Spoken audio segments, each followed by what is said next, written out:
hello, what's up this afternoon or this evening, tonight? I don't even know, whatever time it is, but it's early access day. What's up today, everyone? Welcome. Fine Thursday to y'all, and early access day to y'all, and March of the Machines day to y'all. Good to see ya. What is up, DM and Value Plus and the Fresh Prince of Evangelon and Monkey Skarky and Reindeer and 7 here. How is everyone doing today? It is early access day, which means we have a ridiculous amount of sweet decks to try. I'm always hyped for early access day. I just love new Magic cards, but I gotta say, like, some early access days, I feel like I'm kind of like scrounging around to find cool things to try. This set, that was not a problem. Because of battles and a bunch of weird combos, there are a ton of things I want to try in this set, so we should be able to do some really cool things and have a lot of fun tonight. Spice Lord MTG and Turk Flick, welcome to the Fishbowl. Thank you so much for your subscription.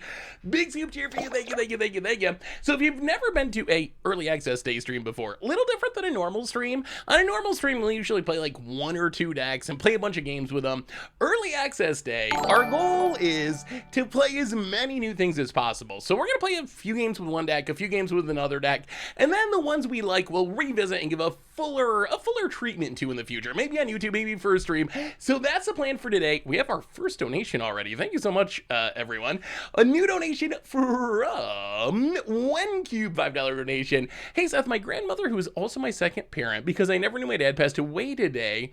Her name was Farrell. Very happy to catch this stream. I need an infusion of joy. Thanks for being you. Oh, well, One Cube, I'm sorry, that's gotta be really hard. I'm actually, my grandmother, one of them passed away a couple years ago, and the other one is still around, and I'm pretty close to, like, I don't see her every day. I don't know if I'd consider her a second parent, quite that close, but she lives fairly close to me, so I usually try to stop and see her like every week. So it definitely is hard to lose a grandparent. So hopefully things are going all right with you. Thank you so much for the donation, by the way.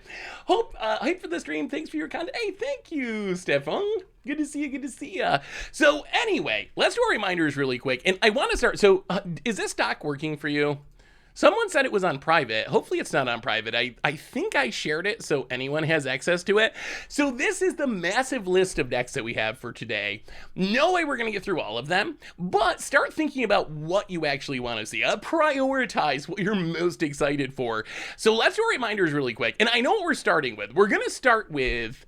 I want to start with Jund Battles. Jund Battles is kind of, I don't know if the deck's good, but it is the most battle-y deck that I have built. It is actually a creature-free battle deck trying to play battles as many as possible and then use things like Nahiri's Warcrafting, Invasion for Gotha, Render Inert to actually flip the battle. So I want to see, like, this deck might totally fail. Playing 0 creatures is definitely weird and strange, but this is going to give us a sense of how battles work. Like, this is the most all-in battle decks, and then many of the other decks have some battles in them. There's even other, like, Battle Reanimator decks. There's a Gruul battle deck. So there's a lot of battle decks that we can mess around with, but I really want to start with this Jund one and just see what battles are like. Like, do you flip them? How easy are they to flip? How strong do they feel? So I want to start with that, but then keep an eye on the doc. Take a look and see what you're most hyped for, because we have a lot of decks to get through. We also have another new sub that I missed. Hideous sugu is marked. Oh, Hideous sugu is marked private. All right. Lucid with the gift sub to Luconic. Welcome to the Fishbowl. Thank you so much for your subscription. Big soup cheer for you. Thank you. I can fix that. So I was trying to figure out what I was gonna do for Against the Odds, and I try not to play the same deck for Against the Odds on the stream. So I had a couple of decks that I was thinking about playing for Against the Odds, and I might have set them to private just in case. But I can fix the explosive Hidasugu deck. It's eligible. It's eligible for a stream tonight. So, but if there's something missing that you are like, wait, why isn't that on there? Maybe it's the first Against the Odds deck or the first Budget Magic deck. So reminders real quick. Replay YouTube. That's where you can find all the old streams, including this one in the future. Normal YouTube.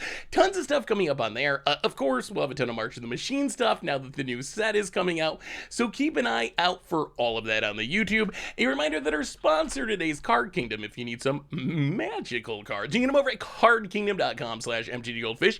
If you get a free goldfish sticker, just let them know you want one in your order notes, and they'll hook you up. Otherwise, merch page got token, t-shirts, playmats, going to support the stream and the channel. And say, hey, what's up, Halflingstein? How are you? Thank you for the deck list. You had some sweet brews this go around. You always have sweet brews. But dear Michello, good to see you, Dogamith. Welcome, welcome, welcome.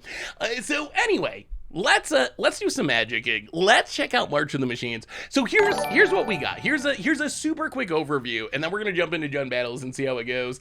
I'll be back in an hour and a half to watch you. Gotta go a little spa. Wait, you gotta go to the spa? Yeah, well, enjoy the spa. We have another new donation, Dan Wildfire. I built a deck for an upcoming video. It's accidentally a Seth deck. WinCon is infinitely flickering Siege Rhino. Okay, that is definitely a Seth deck. If your goal is to infinitely flicker Siege Rhino for the win, that is right up my alley. Ooh. That looks sweet. That's a partner pair that I don't think I've ever played, but Lizal's Acrobatics, that card's so good. I love that card. That's my favorite mass blink spell. Oh, it's so sweet. Yeah, it looks really sweet, Doug. I like it. All right, so here's the overview. Hey, thank you for the bits, by the way. So here's the overview of the decks that we have on the agenda for today. Gruul Battles. 5-color battle reanimator, Jeskai Chandra combo, extra turns, explosive singularity stuff, standard assault loam, Quintorius Hellraiser, Boros Jeskai reanimator, Abzan incubate, Naya Ginny Fae incubate, 5-color dragons, Norn Azorius tokens, Sheoldred Demir Mill, Invasion of Theros Enchantress, 5-color battle sort of reanimator, 5-color legends, transform, Jund battles, Phyrexian aristocrats, Yargle fling, explosive Hidisugu, and then there's some viewer decks too. Romna cheats, Jeskai Urabrask, Teamer, Battle Ramp, Rakdos Hellraiser, Standard Affinity. So be thinking about. Oh, I'm excited to try the standard loam deck. We actually have a assault loam combo in standard. We have Slogger to be our life from the loam.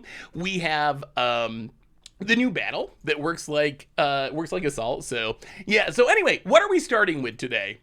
We're starting with, I mean, if we're going to play a reanimator deck, we got to have Atrox in it, right? Like, it's just like such a good reanimation target. Old Man X, welcome to the fishbowl. Thank you so much for your subscription. Big super for you. Thank you. Wow, another donation. So many donations. Jaguar, $4.13. Hey, Seth, I'm happy to announce the birth of my son, who joined the world today at 8:46 PST this morning. Have a great stream and enjoy the new Hank. Congratulations, Jaguar. Oh, that's amazing. That is super awesome. Huge congratulations to you and your family. That is so exciting. So I'm glad. Hopefully everyone's doing well and everything. But tell Hank hello. Future Magic player, future stream viewer maybe. All right, so deck number one, Jund battles.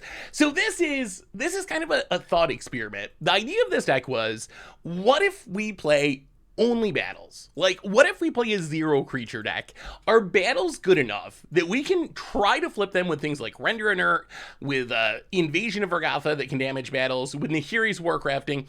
Can we play only battles? Or do we gotta play a bunch of creatures to try to attack them and play them fairly? So the hope of this deck, which I don't know if it'll actually work, but hopefully it'll work. The hope is we can play some battles. Hopefully we can flip one of them into a creature, and then we can use the creature to flip our other battles and kind of do this big battle snowball. So we got all the best battles in our color Invasion of Floria. The other thing I like about this is we actually have a ton of removal. Like Invasion of Floria, Fiora is a sweeper. Invasion Innistrad, I know it's not very good, but it's removal. It can kill anything. Invasion of Crosses is removal. Invasion of Tarkir is removal. Invasion of Osgul is removal. So we actually are kind of like battle only Jund control. So let's play some games and see if it works. Yes, Render Inert. So if the way you defeat a battle, yeah, best of one only. There's no option to play best of 3 today. So the way you defeat a battle is by removing all the counters from it. So you can do that by attacking it. You can use burn spells to burn away the counters, or you can use like Render Inert to remove the counters, Vampire Hexmage in older formats to remove the counters. How does our... Oh, boy. I actually think we keep this. Just because... So we have 0 battles, which is hilarious, because this deck has, like, 25 battles in it. First deck! You're here right at the beginning, Warlock. We have so many ways to flip battles, though. I think we're going to try this. We're just going to try, like... My worry with this deck was, are we going to be able to flip the battles? Ooh, Invasion. Okay. It's coming together. It's coming together. That's an Invasion Ixalan. So we can turn to Invasion of Ixalan, turn 3, flip it.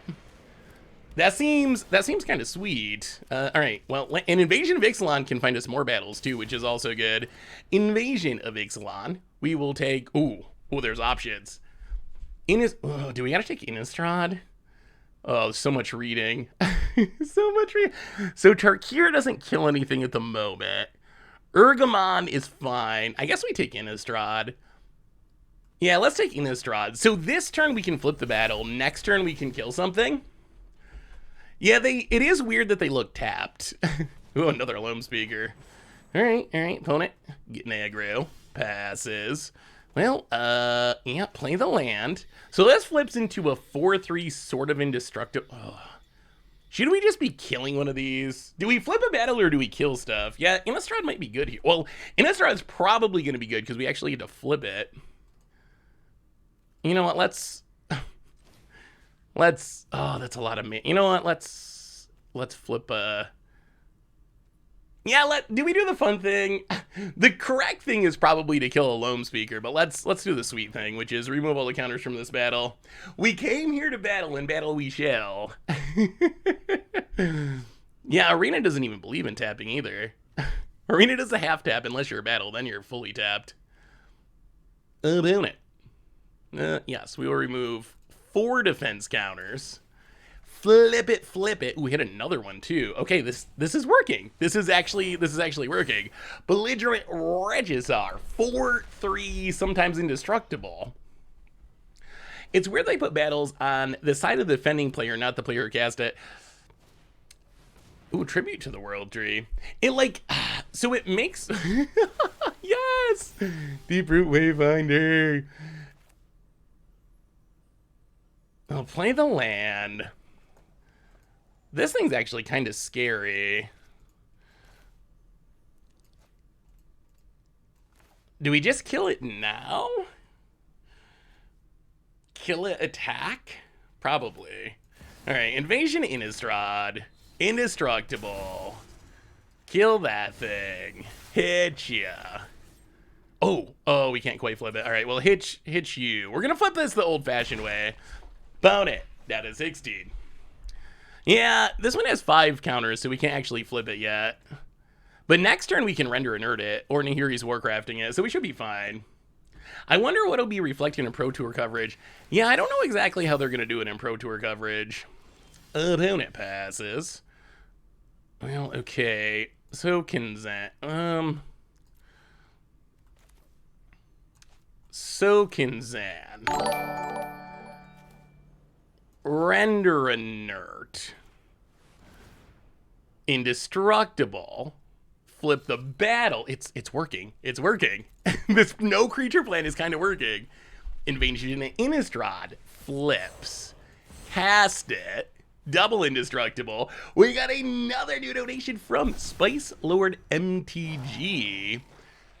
If anyone here plays Legacy or Vintage, there's a tournament in Oklahoma City on the June 16th and 18th. You can proxy any reserve list. Oh, Fiora. Oh, it's gotta be Fiora. It's gotta be Fiora. It's gotta be. And then wait, we can just attack it? Wait, are battles busted? The snowball? Are you chumping? Are you chumping to stop the battle from flipping? They are. Oh my goodness, battles. It's indestructible. It doesn't matter what you do, it's indestructible. Like, do what you gotta do, what you gotta do. You can proxy any reserve list card. Winner of Legacy gets a Bizarre Baghdad. In Vintage, a Mishra's Workshop. Been trying to promote it to any Magic. Hey, that's awesome, Spice Lord. If I was closer to Oklahoma City, I would definitely play some proxy Legacy. About it. Defiler. Oh, this is gonna be ridiculous. Oh, check out this turn. We get to Invasion of Fiora. Oh, this is so absurd. Okay, so we Deathcap Glade, Invasion of Fiora. give our thing indestructible, blow up everything. This lets us attack and flip Invasion of Fiora. And we get Marchesa, which is one of the best backsides because it instantly flips any battle. Oh, this is Jund Battles, and it's working. It's working way better than I would have expected. Maybe battles are good. Maybe battles. Oh, check this out. So now we get to go to combat, attack our opponent. We don't even need to attack the battle because we get to remove all the counters with Marchesa, get another 4/3 indestructible, and we have a handful of removal. Oh, this is so sweet. Oh, I think this actually might work. Well, yeah, I mean, I guess we are beating mono green. You gotta take, so when it comes to early access day, you gotta take the actual results with a little bit of a grain of salt. Like, the meta is not going to be the same. People are going to be trying their sweet brews or whatever. So you got to take it with a grain of salt. However, I think you can get a pretty good sense of, like, is a deck working? I don't put much weight in a record. Like, if you have a good record with a deck, I don't think it really means anything. But I think you can get a pretty good sense of, like, how do the cards feel? Are the cards actually playing powerful or whatever? Wow, that actually worked way better than I would have thought. We gotta try this again. Hey Seth, your video about flinging crackles inspired me to make a super glass cannon commander deck where Crackles is the only non-land permanent. Oh, with a Luda. Oh, that's sweet. Oh, that's a super sweet idea. So you can, like, make the biggest Crackling Drake of all time by mutating. Oh, I like it. That's a super sweet. That's a super cool commander deck idea. Well, so far so good for battles. This is the first deck we've played. We just started. Yeah, I think Marchesa is one of the best payoffs. So far, the only other battle I've really played so far is I was working on a budget deck, and I got to play Invasion of Ragatha, the red uncommon, like, Bernie one. And I was actually, like, kind of... Oh, this is going to work, right? This should work. I mean, Invasion of Ragatha is key to our plan, because that can just flip. Yeah, I mean, this looks like turn 2 Invasion Ixalan, turn 3 flip it, and then see what happens. Well, Copperline Gorge, Invasion of Ixalan. Marchesa? No, Marchesa.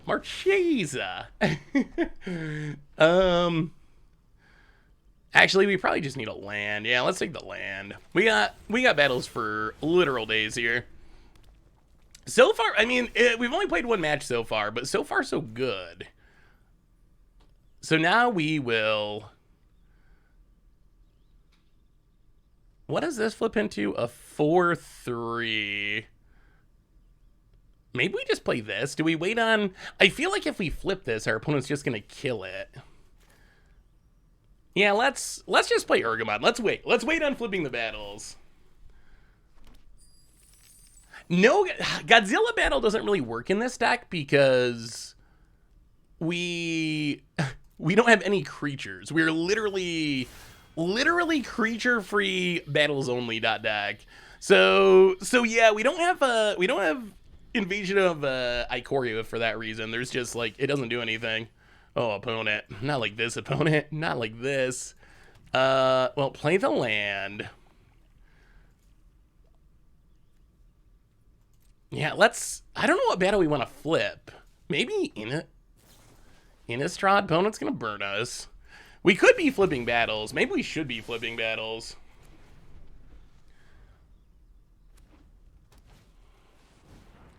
If not for the no creature gimmick, would you play Glissa in the deck? I'm actually kind of meh on Glissa. I've never actually been able to make Glissa work the way that I would want it to. So I think okay, Invasion or Ragatha.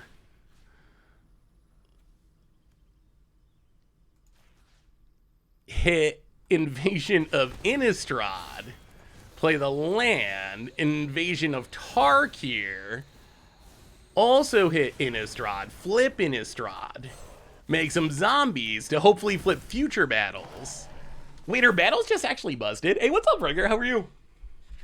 It's officially pronounced Marchesa. Cheesa? No, Marchesa.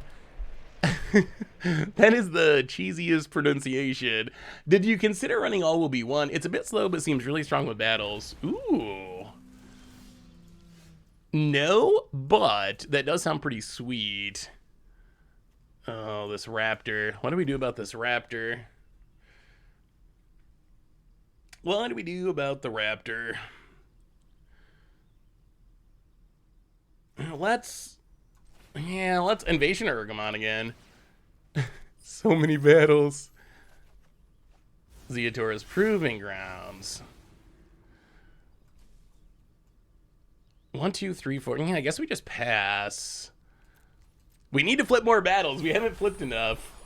Opponent flips the Saga. I mean, I guess we can Wrath at some point. We need to flip into Marchesa the most. If we can flip into Marchesa, we can flip all the rest of these and it's going to get absolutely absurd. Invasion of Tarkir. Okay. Gonna snipe a zombie.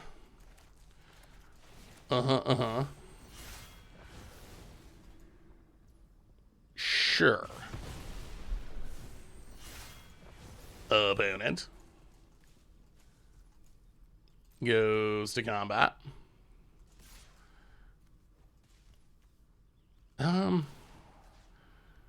Yeah, let's make a zombie. Do some blocking. We don't want our opponent to flip their battle. That would be awkward. Block. I mean, maybe Innistrad's actually good. All right, play with fire, sure. I mean, this just means we Wrath. Ooh, Ragatha. Okay, so we definitely Wrath. Invasion of Floria. Sweep the board. Get out of here. This is what we wanted. Blow everything up. Play the land. Pass the turn. Ready to see a battle for the... I mean, so far we are literally battling. We have 1, 2, 3... We have 6 battles on the battlefield. 6. That has got to be a record. Ooh, opponent's going to flip. Okay. I mean, the backside of this is actually a threat. That could be a problem. We could lose to it. Oh, God. That's pretty good. Invasion Ragatha. Get a Marchesa.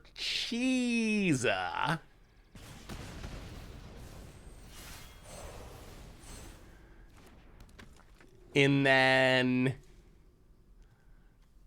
what?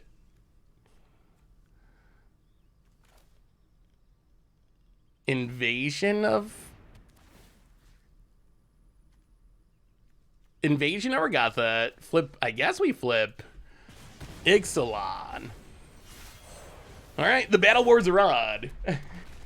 Wrath of Florida is the perfect name for it. Yeah, this is literally a battlefield. Opponent goes attacking. I mean, if this Marchesa lives, we should be in decent shape. I mean, maybe we just die to this flyer. Maybe we're not in that decent of shape. Opponent. Fable of the Mia Breaker. Oh no.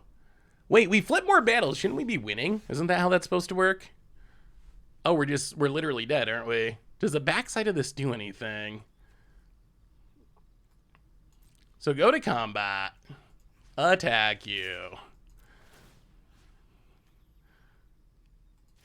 Flip Invasion of Tarkir. This is our only chance. We gotta block this dragon or it's gonna beat us. Invasion of Tarkir flips. Oh no. This dragon's gonna beat us. We're gonna lose to the dragon. We're winning the battles, but not the war. That is a very good way to put it. I don't know. So what do you think of battles so far? What is your initial impression of... It is kind of weird they're on our opponent's side of the battlefield, isn't it? That is a little awkward. Oh, okay. Yeah. So now Treasure and then Dragon is GG. Aww. I feel like we kind of got janked out there, honestly. I feel like we got a little janked out. Our deck was doing way cooler things. Bizarro Curses is a good way to think of them. I thought I'd put them on... Yeah, I guess it's tough to know where to put them. Like, technically it seems like it should be on our side because we control them. But as far as gameplay, it would be very odd to, like, somehow attack something on your side of the battlefield on Arena. I feel like battles have the same problem as the static ability on Planeswalkers. They're too weak and ignored, or they're too strong and break the game. That is actually probably true. Yeah, that's it's going to be confusing to get used to it, but battles you play are on your opponent's side of the battlefield. So you're playing Elite early, you're playing Mono Red. What's the deal? I mean, you may have gotten a sneak peek at a budget deck, perhaps. Perhaps. Hello, opponent. This hand's fine. We haven't seen Asglow yet. Asglow's a battle that I'm, like, least excited to flip. I think it's, like, the backside's so weak. I don't know why you ever flip that one. Did you hear about the pre-ban of Ooh, opponent also battling. All right. Opponent, Invasion of Ixalan. Oh, we need a land. Yeah, pass the turn. Opponent untaps.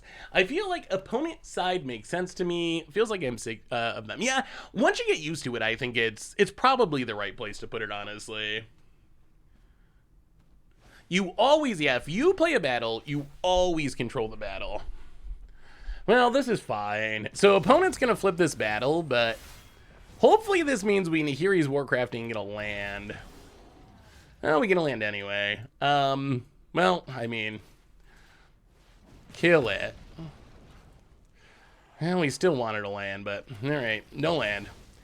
We'll get lands next turn. These invasions of Zendikar will get us lands. If you want to make it really confusing, play a deck that with both battles and curses. Yeah, that would get confusing when the opponent gets in. It's us. I want to ramp, but I also don't want our opponent to flip battles. All right, I guess we had land for once in here. Okay. Where's all of our Magic the Gathering land cards? Where are all of our land cards? All will be one. All right, we have finally drawn a land. Invasion of Zendikar. Oh, no. Oh, this deck has... Yeah, this mana base is not right. There should be more basics than that.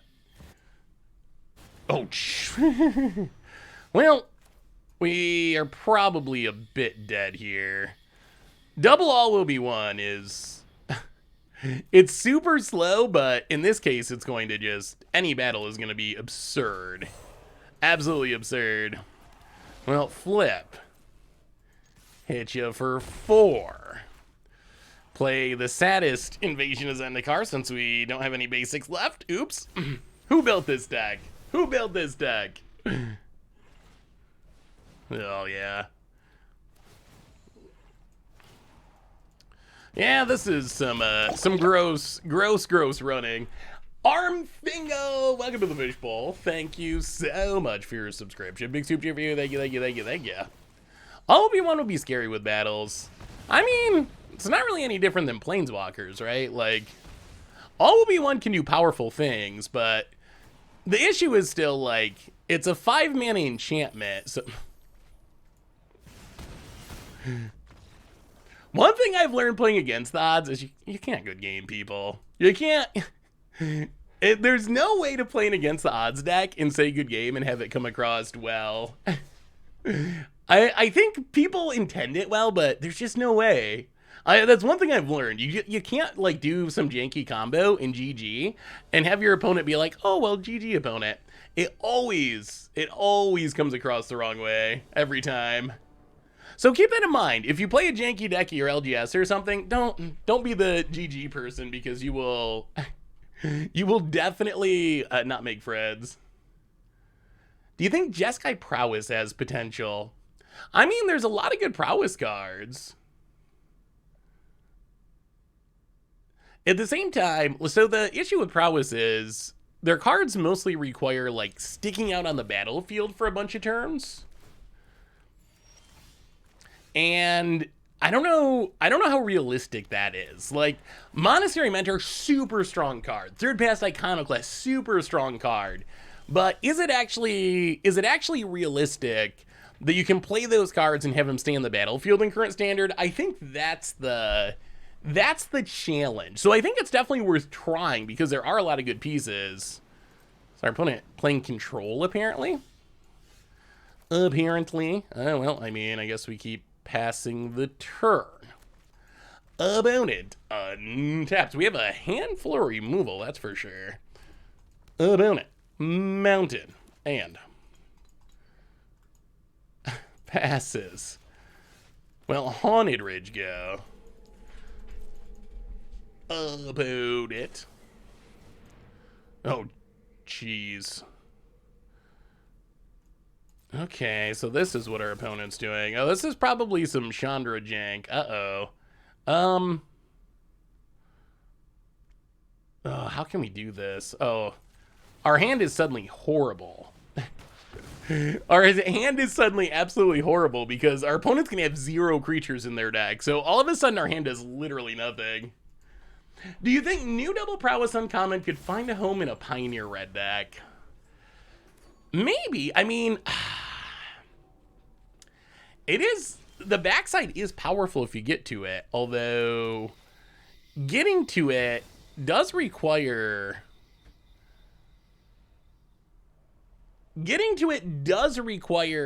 a lot of mana. So I think that'll be the question. Like, is it worth it even though it requires so much mana? Excuse me. Have I built with new Omnath yet? I haven't. Omnath's not a card that really excites me, honestly. Omnath, it feels kind of boring. I don't know. Is Omnath cool? To me, Omnath just kind of feels like a generic good stuff card and not even like a good generic good stuff card. It's just kind of... It's like a generic bad stuff card. It's like five color good stuff, but not good. Were you here for the last stream, Cat Cam fan? There was a CC appearance last stream. That was a real thing. Invasion. Oh boy, what an annoying matchup. Invasion of Zendikar. Well, we might be seeing an issue with this all battle plan, which is if your opponent's playing creature free control, we have a lot of Magic cards that just don't do anything. They just don't do anything. BFC, wait, BFC, is that Angry Omnath, like the 7 mana one? The 7 mana one's strong, it's just a million mana, but if you actually get on the battlefield, it's really good. Lucid, $5 donation. Going to my EDH night at LGS for the first time ever. I kind of hate the format, but I'm trying to decide, do I build the grossest most vile 5-color Omnath land destruction deck? Every other time I've just had fun with the deck, I get crushed. So are you, so you're going to your first ever EDH night at your LGS. Do you ever want to go to your second EDH night at this LGS? I think that's the question. Like, if you want to go to another one, then I would probably say no. Don't build Omnath Armageddon Tribal. I don't think that will get you. I don't think that will get you invited back. On the other hand, I mean, yeah, if you only want to go to one, then that seems like a perfect deck. I can't imagine the LGS being like super thrilled about that though. Land destruction is like the single most hated thing in Commander, like bar none. Wow, gift subs for days. Flashy Blue handing out a ton. Oh, we're just gonna get wrathed, aren't we? Flashy Blue handing out a ton of gift subs.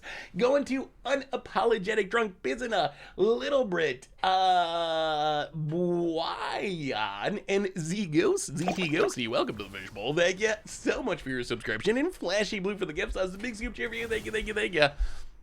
I mean, Lucid, how much of a crim are you?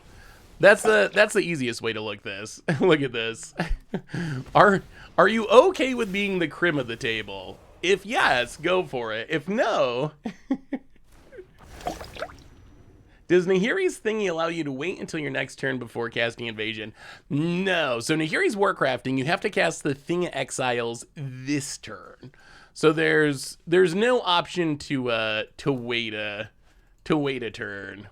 Well, I assume our opponent's just gonna Wrath. This seems like the kind of deck that is full of card draws and Wrath. So Mind Splicer Apparatus. Well, I mean, we flipped a bunch of battles. We're doing things. I don't know if those things matter against our opponent's deck, but we are doing things. I'm so ready to make Urabrask work. So I got to mess around with Urabrask a little bit today, and it dies a lot. It dies a lot. That is the TLDR. That is going to be an issue, I think, for Urabrask. Kind of the same issue as like Shieldred that people were concerned about. Same type of thing. About it. Going off. Plays a Chandra. I mean, this game's super over, right? Pretty sure. Opponent ticks up the Chandra.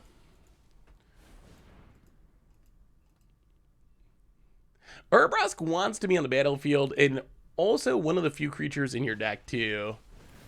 And burn down the house. How did our opponent not spend any mana on burn down the house? How much mana do they? I guess everything's like free because of Mind Splicer Apparatus. Okay. Into the fire.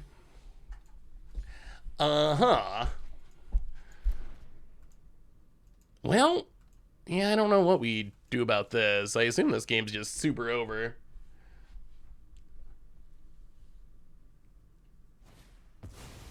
Opponent. Okay. Well, I mean, this means we get to kill the Chandra. The Mind Slicer Apparatus is still going up. I feel like you want to Urabrask. You need to bring back Urabrask with Gix Saga.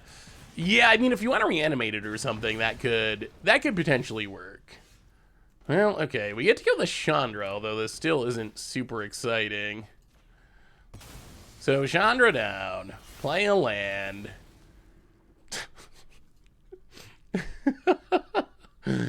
Oh, control players are so funny. Control players like untap, experimental augury, double burn down the house, triple into the fire, Chandra Beacon of Hope, and then you cast like a 2-mana removal spell. Like, nice.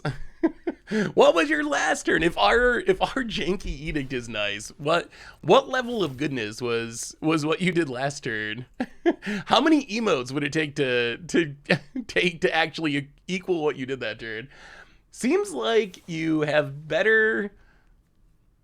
Nice. Yeah, it's Justin. Into the fire.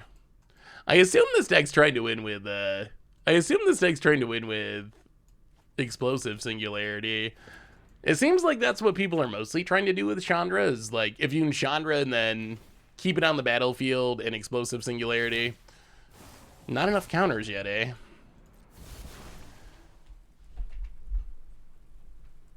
You take emotes too seriously. You don't take emotes seriously enough.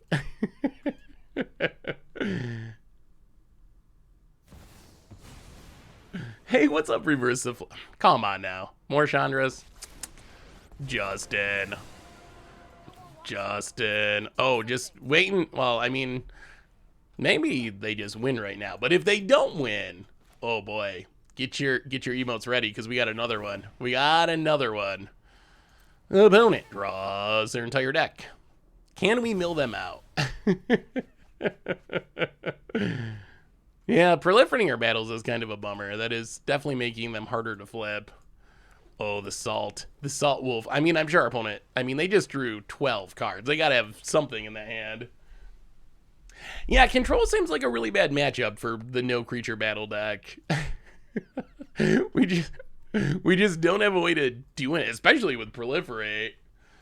I mean, I assume that this deck is trying to Chandra into Explosive Singularity combo. That seems like probably what it's trying to do. About it. Has drawn their entire deck. It's kind of like playing against eggs.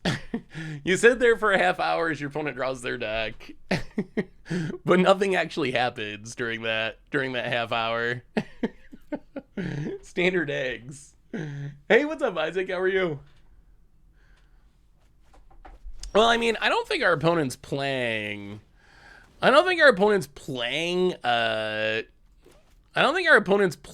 Proliferate to try to stop battles. I think they're playing Proliferate to try to combo with Mindsplacer. But you do get a little bit of upside. All right, opponent copying their next spell twice. Can we get another huge card draw spell for the mill win? Or I guess copying the next spell 4 times. Oh, the hard mode. Okay. Light up the night instead of Explosive Singularity. Well, Chandra, you did it. You did it. I mean, I guess that's kind of cool. I mean, it's definitely a cool combo kill. Although, we definitely just let our opponent do whatever they wanted because there's no interaction. Do you think with battles we'll ever get negative Proliferate? Huh. Yeah, let's do one more battle game and then we'll try something else. Oh yeah, the legends in the set are probably going to be very strong and limited. Yeah, if you like that deck, we can play the Chandra deck. If you like that play style. Yeah, kind of the control. What would you call it? Combo control, I guess, essentially. Decks like that, I think.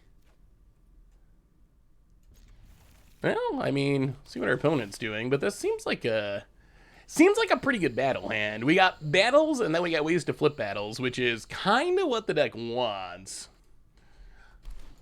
Reckoner Bankbuster. Well, Invasion of Ixalan. So what deck are we playing next, chat? What is next on your list? Well, we already got Innistrad. Let's take Zendikar. Ship the turn. Opponent plays a blank. Is this another control deck? What is up with all the control decks? Oh, it's a Seed Shark deck. Well, okay. I guess we'll just take a turn off and get rid of that before it does something. I wonder if Seed Shark is good. Do you think Seed Shark is good, chat? This is one we had a big debate about on the podcast. 5-color legends, Jeskai Urabrask, Explosive Sugu, Incubate, Yargle. There's a huge dock. There's a huge dock if you go to the deck command. Krim and Richard seem to think it was going to be very good. I am skeptical that it's going to be good. Needing to pay so much mana to flip it makes me skeptical. So opponent's got a wedding announcement going. We can flip this. We could also just Invasion of... Yeah.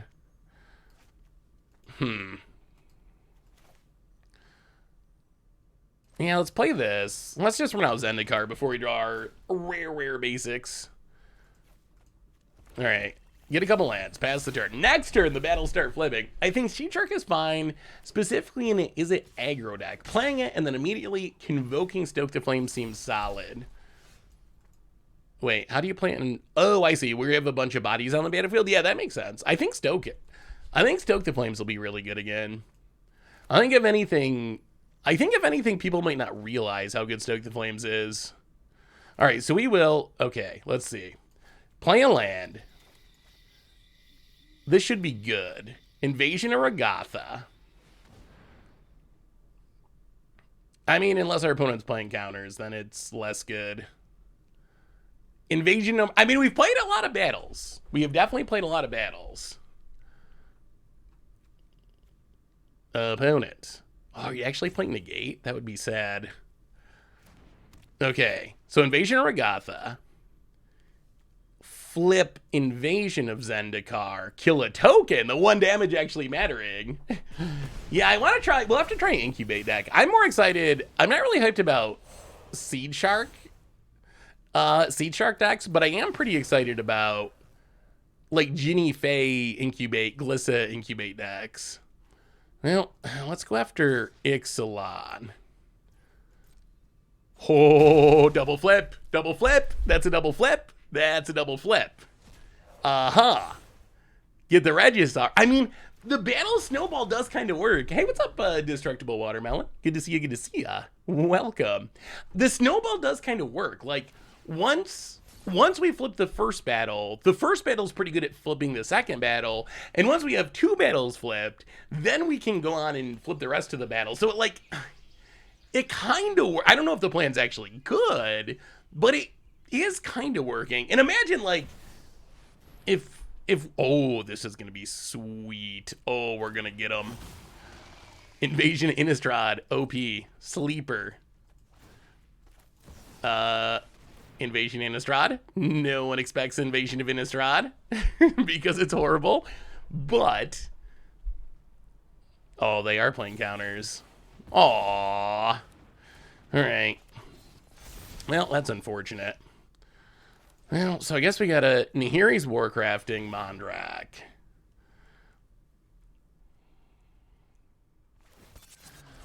Opponent's going to Crew, getting a little afraid that we're going to flip more battles here.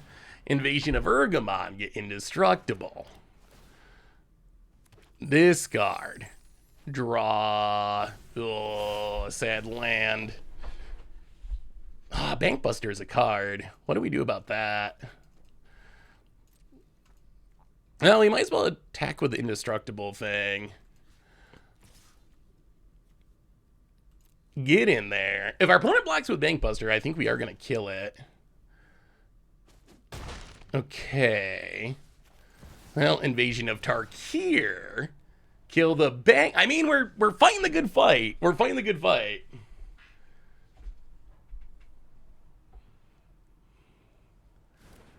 I mean, so question, chat. Let's say we were not in full-on battle meme mode. What creatures would be best in this deck? Like, let's say we want to be Jund Battles, but instead of trying to not play any creatures,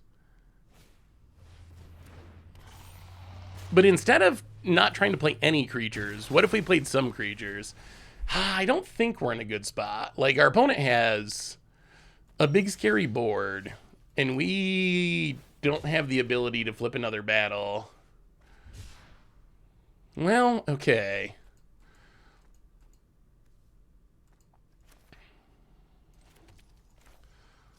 I mean, this could be good. Although our opponent probably has another counter. Ooh, all right. If we can ever... Okay, we need one more way. We need one more way to flip a battle. If we can get Marchesa, then we might actually be in a good spot. Our opponent, though... Our opponent's playing the good cards. Roadside Reliquary.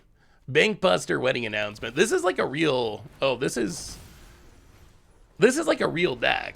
This is like a very real deck. Opponent gets in.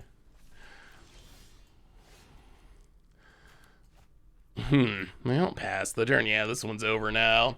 Yeah, it's hard to fight the best cards in Standard. Red Raptor and Glissa. So the thing about Glissa is, like, Glissa's not very... I feel like Glissa needs a lot of...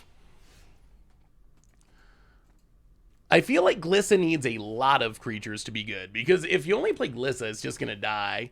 Yeah, they're not legendary, so you can have as many of the same battle as you want.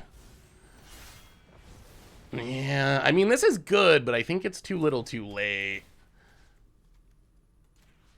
Too little too late. Well, okay, so we get to flip, we get a Marchesa. But Bankbuster, Wedding Announcement, Sarah Paragon is just That's like the white deck that's the best deck in Standard. I mean, what about like Shivan Devastator? That might be... Yeah, we do have a lot of battles on the battlefield. Shivan Devastator seems interesting. Opponent, more Seed Sharks. And more wedding announcements.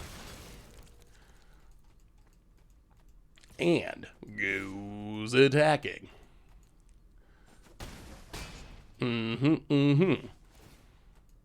know. I don't know about these Seed Sharks. I don't feel like they're doing anything. I mean, we're just dead, right? Yeah, we're actually just literally dead. Literally dead. So, I mean, Battle's flipping... They actually have this for early access day. Is there a Dragon's deck?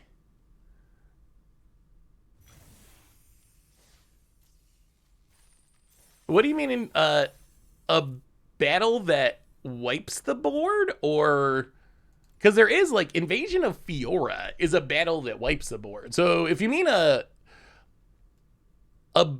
board wipe that is a battle, then we have one of those. A board wipe 4 battles. I don't know what a board wipe 4 battles would actually, like... I don't know if you're actually going to see... I don't know if you're actually going to see decks that are doing that and just playing only battles. If my opponent played 6 mana for Devastator just to flip a battle, I'd breathe a sigh of relief. I mean, so I think when it comes to battles, I think the idea of playing only battles, that's obviously pretty memey. On the other hand, like, some of the individual battles are pretty strong. My guess is how they play, and this is based off of, like, super early, low sample size stuff.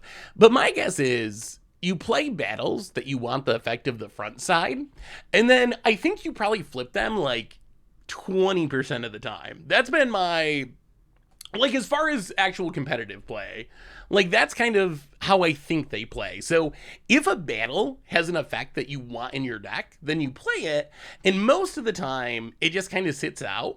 But then there's games where flipping it is actually really, really good. I don't think Into the Fire is good. Like, the problem with Into the Fire...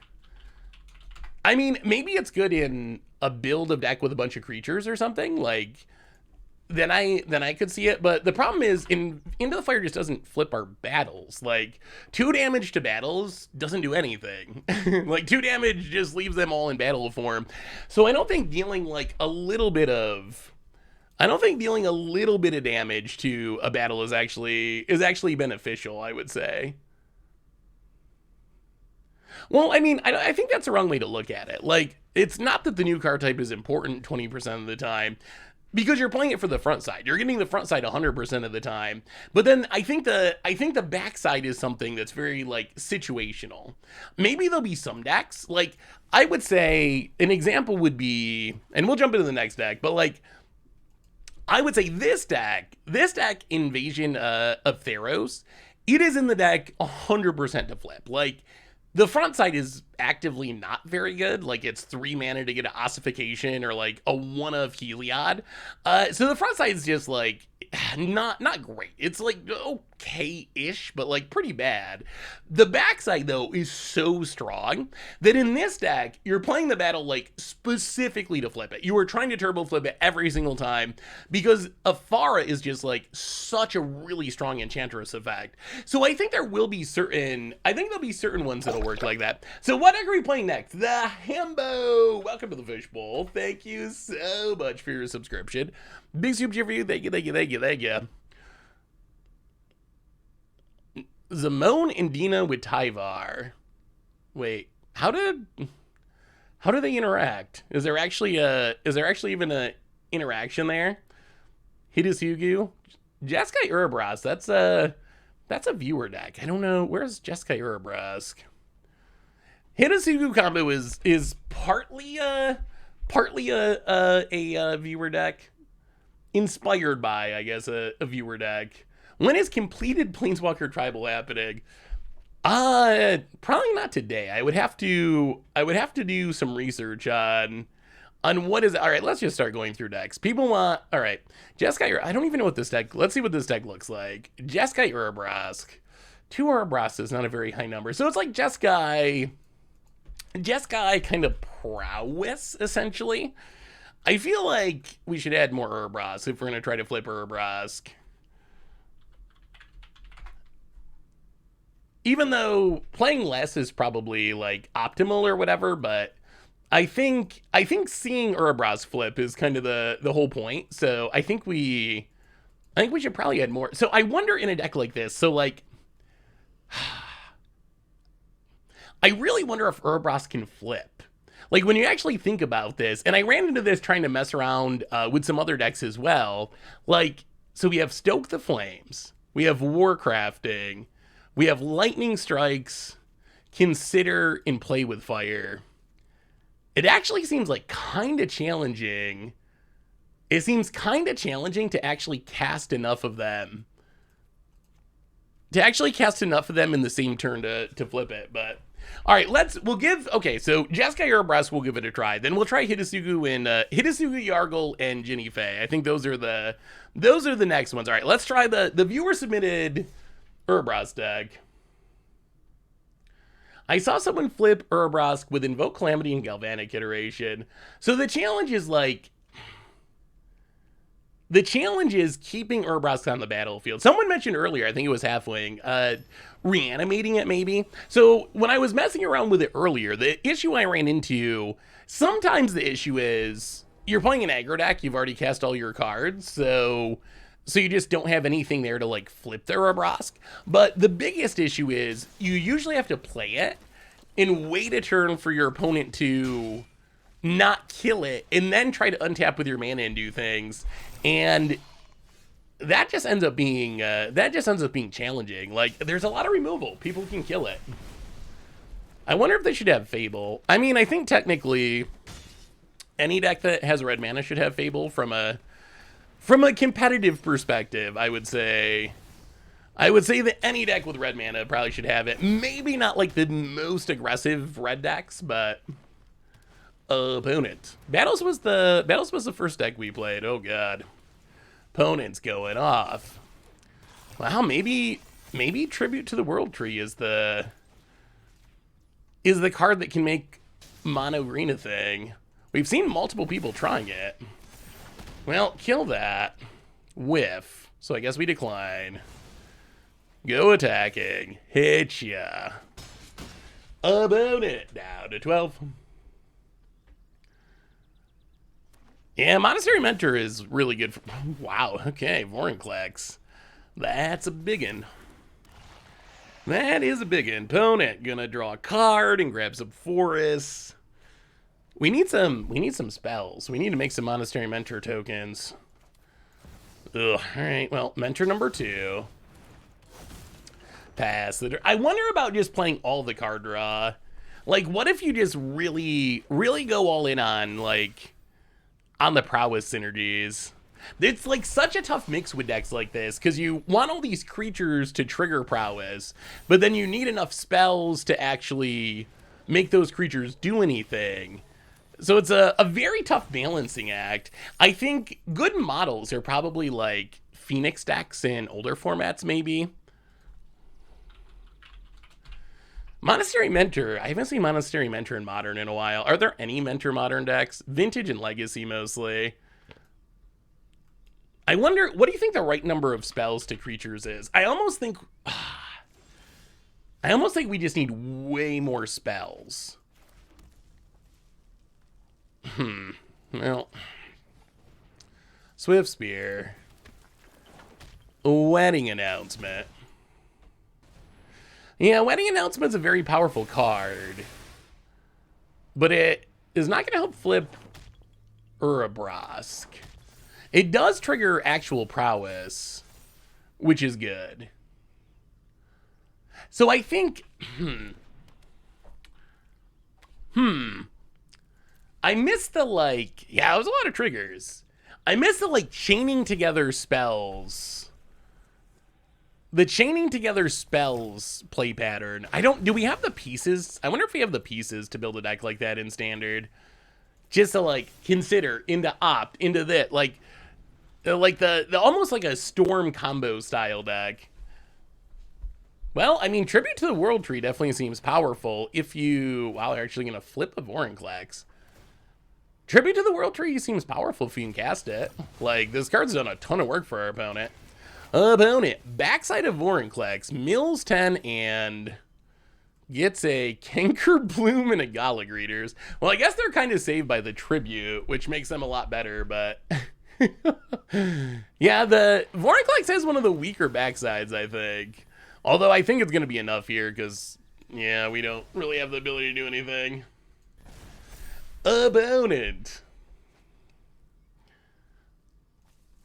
Yeah, Lear's a good way to reuse your graveyard, for sure. I could see that being in a Spellslinger deck. Oh, more lands.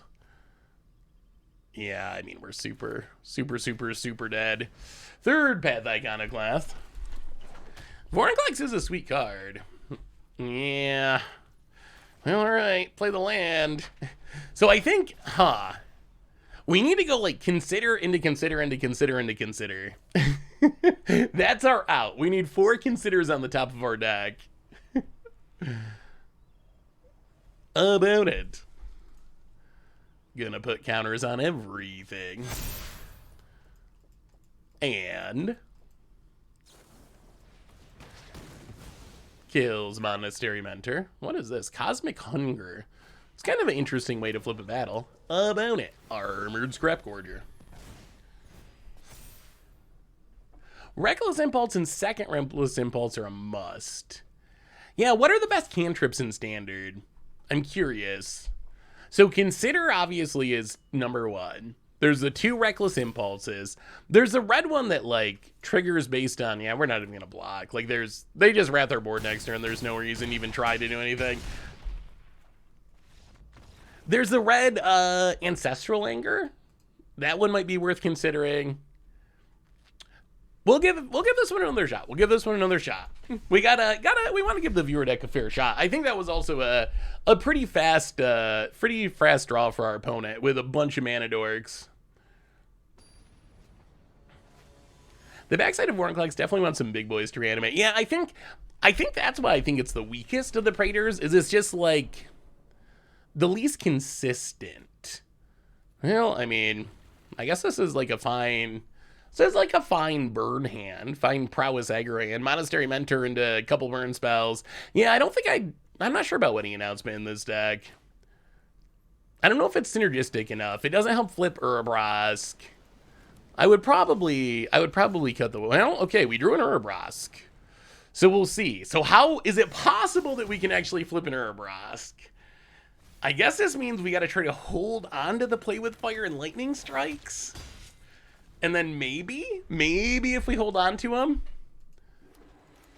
that's 2 spells. Wow, so many Wedding Announcements. That would be 2 spells in hand. I'll hit you for 1. Pass the turn. Yeah, I mean, I think we're going to try to just play Wedding Announcements and sandbag. Oh, God. Well, okay, now we can't. I mean, we don't have a choice. We can't let our opponent actually untap with Monastery Mentor. Estados! Welcome to the Fishbowl. Thank you so much. I guess Wedding Announcement does trigger prowess. Thank you so much for your subscription. Big soup for you. Thank you. Thank ya. Opponent.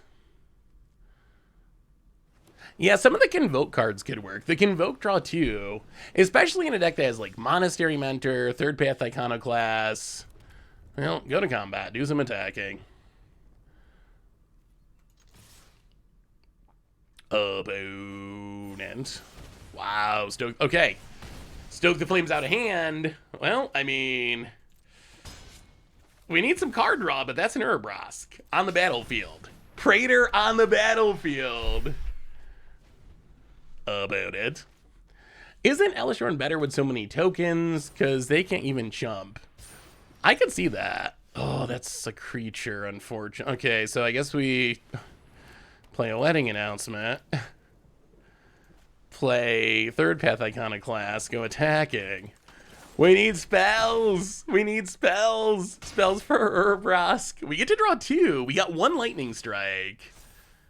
Oh, Wedding Announcement. Oh! And a Lightning Strike. Okay. I mean, if we draw a spell, we can flip it. Although I think our opponent's just dead. I think our opponent's just dead to the beatdowns. about it.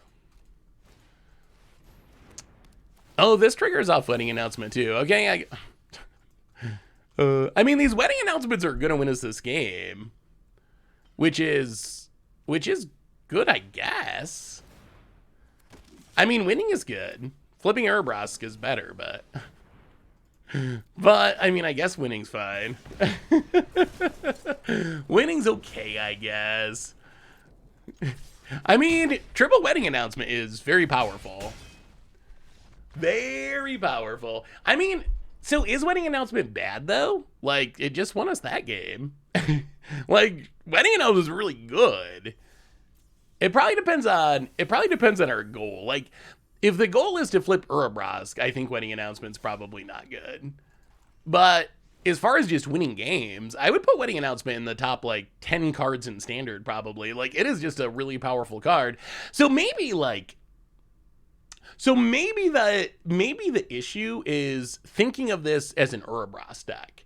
I think that's because remember the viewer submitted deck, like it's only playing a couple Urabrask. So if you think of this as like a Jeskai tokens deck, Jeskai prowess tokens, and Urabrask is just like, it's a fine card in our colors on the top of our curve. That I think makes sense, right? Like, so I think maybe the deck's really good. It's just I'm thinking about it as a like trying to flip Urabrask deck when it's not. It's a token prowess deck really that just happens to have a couple of Urabrask for value. Palestine, welcome to the fishbowl. Thank you so much for your subscription. Big super chat for you. Thank you. Would rather have the shark. Who really? I don't know about the shark. How are we ever gonna flip a incubate? All right, what if okay. All right, turbo brewing right now. All right, let's see if we can do this. So let's see if we actually build a like try to flip Urabrask build. So Urabrask, Monastery Mentor. Hey, what's up, Grime? How are you? Actually, do we even want Mentor? I don't even know if we want Mentor. Like Monastery Swift Spear. I don't even know if it's worth splashing into white. Does white even give us anything? And then you got Third Path Iconoclast. And then you have Consider. So you get Consider. You get Ancestral Anger. Wait, no. Apparently not Ancestral. What is that? Oh, do I not have any in the collection? Uh-oh. Ah, that's why. Ancestral Anger. Reckless Impulse. Yeah, I mean, I think Monastery Mentor is really good. But I don't think we needed it for goals to flip Urabrask. Ren's Resolve. I mean, maybe this deck could play Shark. Is there a way to flip it? Is there a way to flip? Because I feel like the Convoke Draw 2 seems good. I wonder if Invasion of Segovia could be good. It seems like if you flip it, it's probably ridiculous.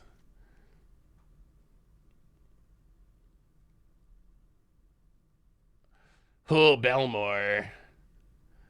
But Belmore's going to make people die before we get to Urabrask. We really... What? I feel like we might need one more creature. Baral and Karizev. Or, oh, actually... Baral or Poppet Stitcher? That's the question. Baral and Karizev or Poppet Stitcher. And then we probably need... Boy, this deck is hard to build. Because we also probably need some removal of some kind. Yeah, Mercurial Spell Dancer. See, this is the issue. There's like so many... There's so many cards that we want in the deck. It wiggles. Welcome to the fishbowl. Thank you so much for your subscription. Big super chat for you. Thank you. Play with Fire Lightning Strike. See, that's the thing. Like, how do we put all these cards in the deck? How do we do it? The Prowess Kenra. Is this a Yarion deck? Are we playing 75 cards, 80 cards? maybe we're a Yarion deck. Because, yeah, you really want more burn, too, right? At least to some extent. I mean, yeah, what's your list look like for free fry? No Convoke, no Iconoclast, just draw go. Oh, try to play Control? You could.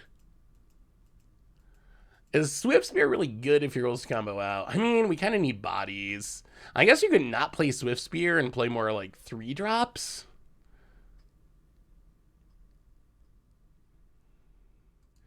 Let's...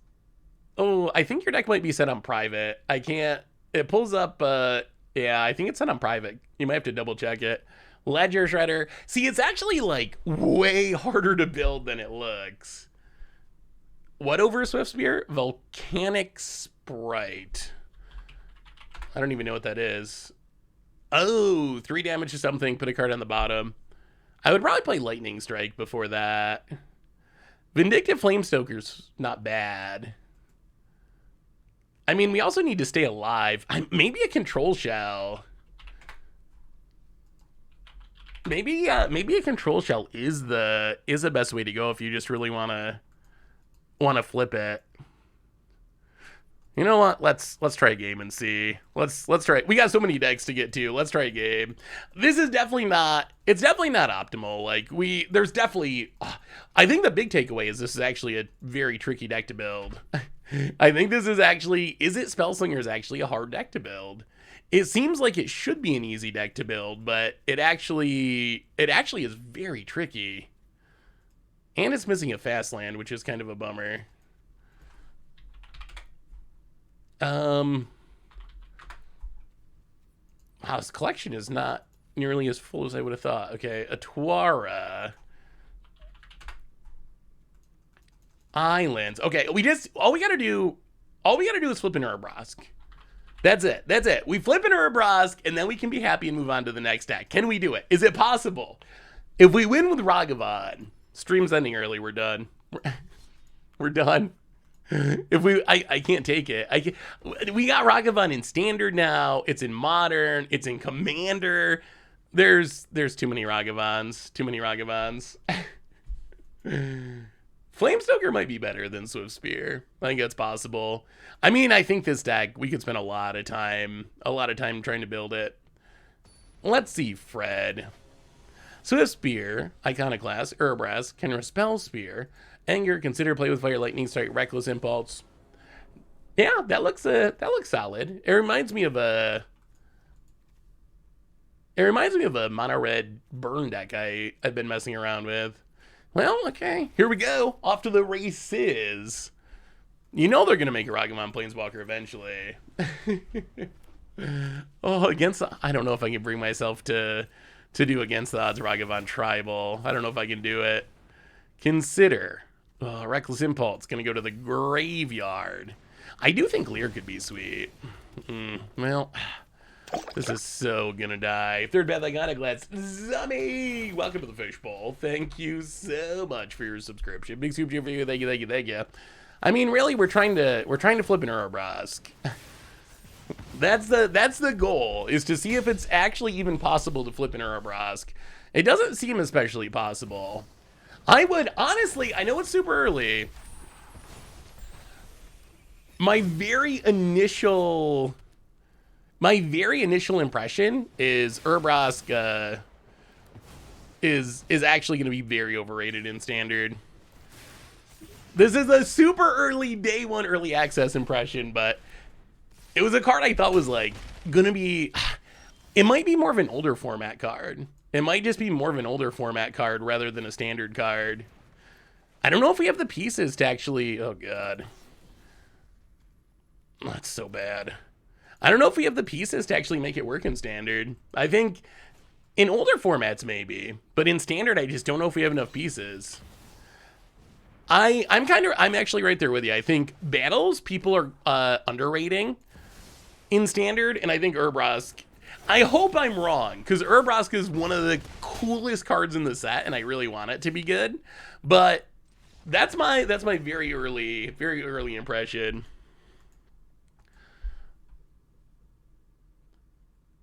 Yeah, maybe that's the way to go. Like, the backside of Invasion of Regatha is also really good. with Urabrask. It adds 2, it's like a Torbrand for non-creature damage.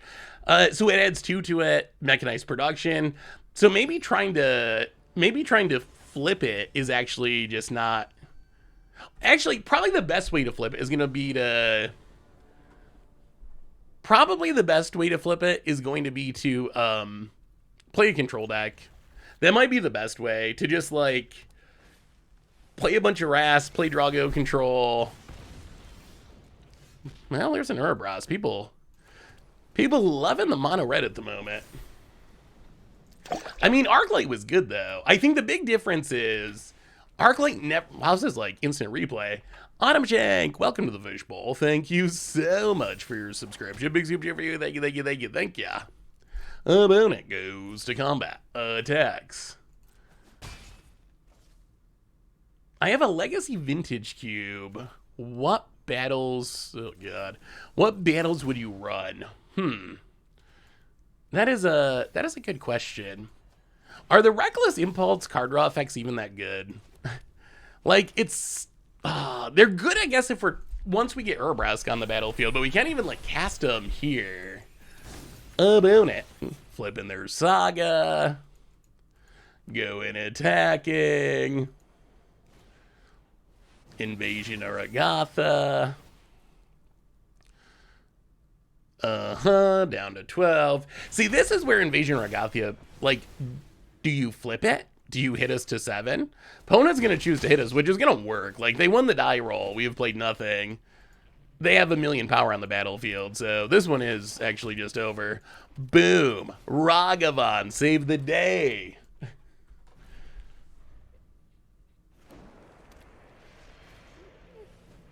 Yeah, I almost wonder if, like, a controller Urabrask deck would be the easiest way to make it flip.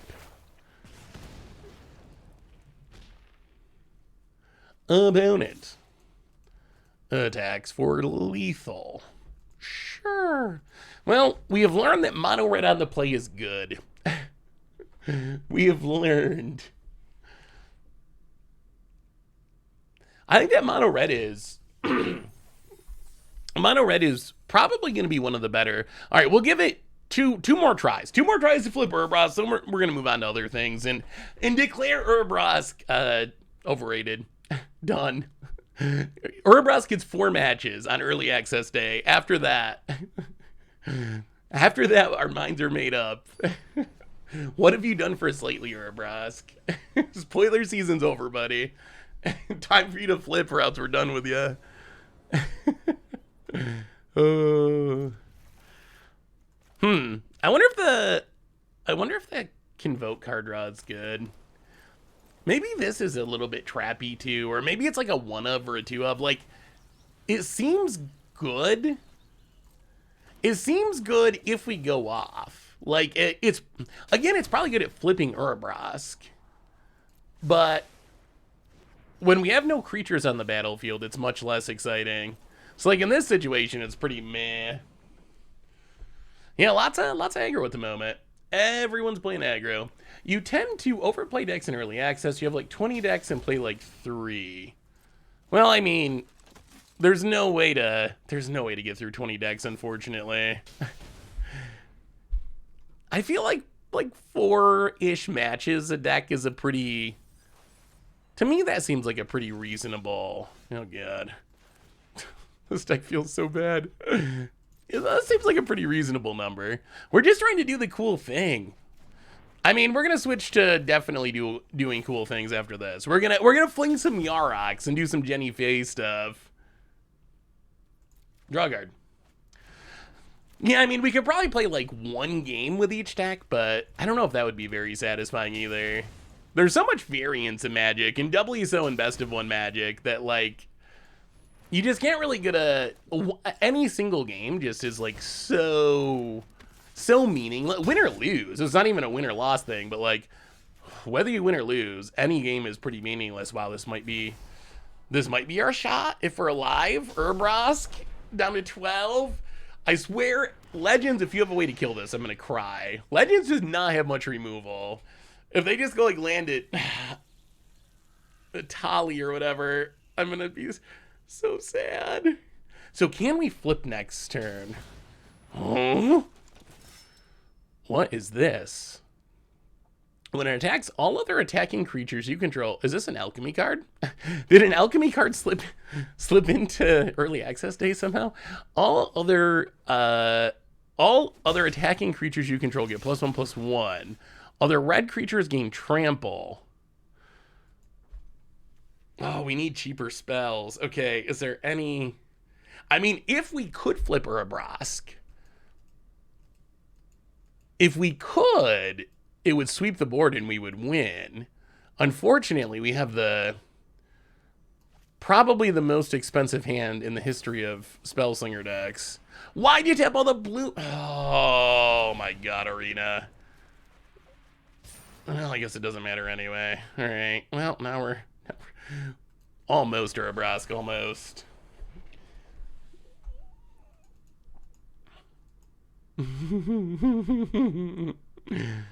By the way, Seth, I went to see the new Super Mario movie. Jack Black as Bowser didn't disappoint. I could see Jack Black be all right. Last Urabrask try, and then we're flinging Yargles, or Yargles rather. Jack Black would be a perfect Bowser. Like that seems perfect. What do you think of this deck? Well, I mean, this is like a pretty sweet prowess hand. Did we win the die roll? No, we never win the die. Oh, we did. Okay. I mean, this is a sweet prowess hand.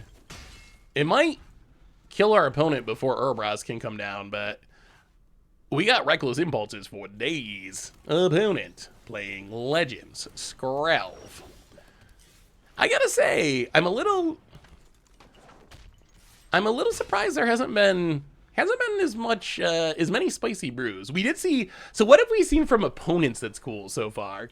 The Chandra deck, that's probably the coolest deck we've seen so far from an opponent. All right, opponent, go for the throat. Skrelvs us. This feels bad, but we really need lands. Don't, oh, well, there goes an Urabrask. Go attacking. Is it really needs another dual land? Is it's one of the colors that does not have a fast land in it? Definitely hurts decks like this. Our mana is so clunky. Rafine. As per Legends, eh? Yeah, the battles are sweet. The Chandra deck, I think, that's probably the one that stands out the most so far from an opponent. Well, third path Iconoclast. Reckless Impulse. I mean, honestly, maybe we should have just played the...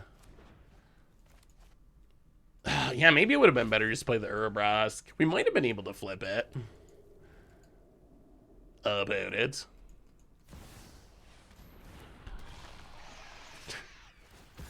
Gets in. Opponent is qualifying for the next Pro Tour.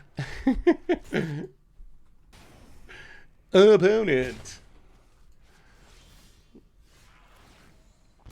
Well, Reckless Impulse. Yeah, I guess maybe we should have just... Well, I guess we probably should have just played Urabrask. We did want to try to flip it. Oh, there's another one. Play the land. Play the Swift Spear. Okay, next turn. Next turn, it could be Urabrask time. I don't even know if we live against the Sheoldred opponent. So we can play Urabrask. We can convoke out Meeting the Minds. We can Ren's Resolve. There's a chance. There's a chance we flip an Urabrask. Opponent goes to combat, gets in with Rafine. Draws. Discards a Sheoldred. Hits us for 2 down to 12. There's a chance. I think there's actually a chance. Opponent.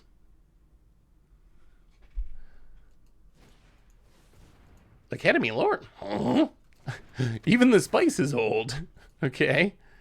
So opponent plays a Lore Master. If they kill our Urabrask, I'm gonna quit. We get drained. We will not draw a card. We need to cast our spells, like in Urabrask.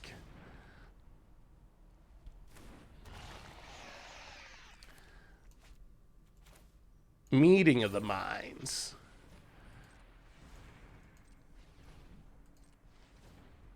Get some triggers. Come on, deck. Come on, deck. Come on, deck. Show us a spell. Show us a spell. Let us see the backside. Okay. Get drained, get drained.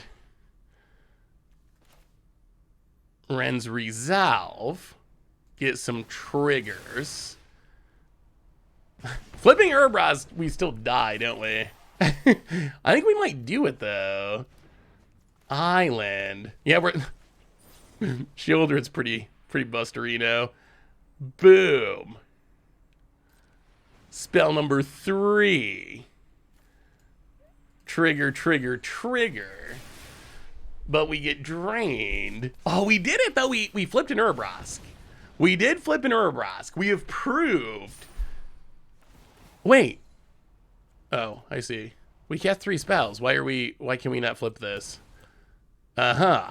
I mean, we're still just dead, but there is a backside on Urabrask. Take that, Shieldred. Take that 3 damage. How do you like us now? We lost like 20 life to Shieldred. We got attacked for like 4, and all the rest of this was just Shieldred. Yeah. We did it, though. We did it. We did do a thing. All right. I mean, no, not really. There is a backside. We proved there's a backside. Well, I think Urabrask is gonna be a work in progress. But initial impression, not good. Not good. Let's fling Yargle. Let's fling Yargle. See if we can fling Yargle. So this is Yargle fling. Why is there 61 cards? That doesn't sound correct. Oh, 26 lands. That's probably why. That's a big number. So what is this deck trying to do? This deck, it has one goal. The goal is... Did you like the Abzan list I sent? Oh, can you... let me see if I still get it pulled up. I still got it here. So the goal of this deck is, well, we're trying to get Yargle on the battlefield. Yargle and Multani in 18-6. And then we need to Voldaren Thrillseeker, target Yargle, back it up, put 2 counters on it, pay 1 mana, throw it at our opponent's face. And that's the goal. Those are our hopes and dreams. Otherwise, we're kind of Jund things to like play a game of Magic and stay alive until we get this 6-drop and find this 3-drop. The other key card is, I would say, Invasion of Ikoria, which can tutor up either of our combo pieces. It does cost a bunch of mana to get our combo pieces, but if we find like Yargle and Multani, we can tutor up the Voldaren Thrillseeker, even if we don't draw it, and combo off and win the game. So, and more basics. And more I mean, I guess Invasion... If we're going to play the Invasion of Zendikar, it needs more basics, doesn't it? Is it even worth it for one Invasion of Zendikar? I kind of feel like we either play more Invasion of Zendikars, or we just cut the one Invasion of Zendikar and play this mana base. This is the only card that cares about basics, right? Looks like very little ramp.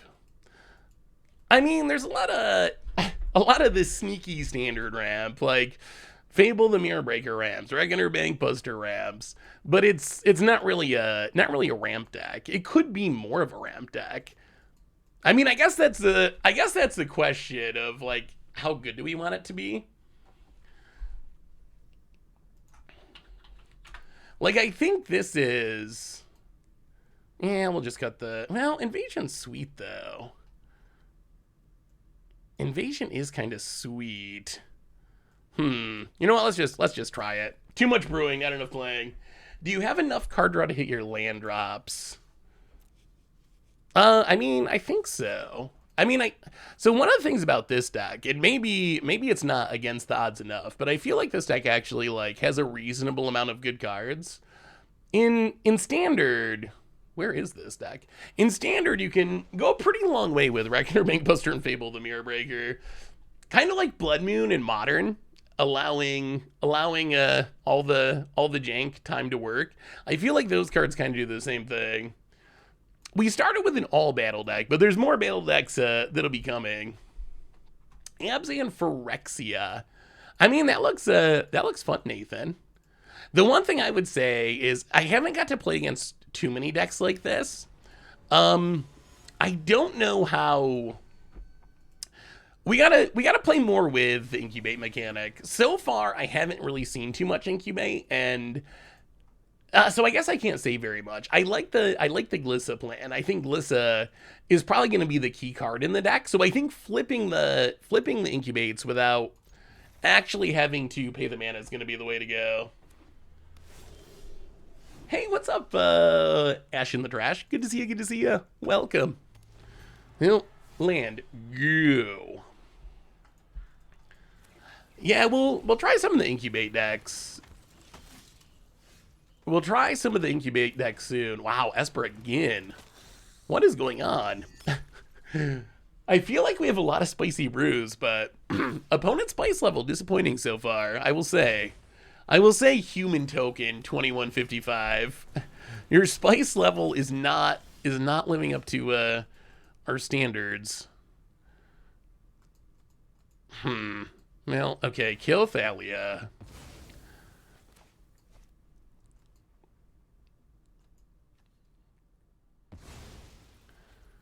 Play the land, Fable and Mirror Breaker. Pass the turn. I don't know how you get the human token name, actually.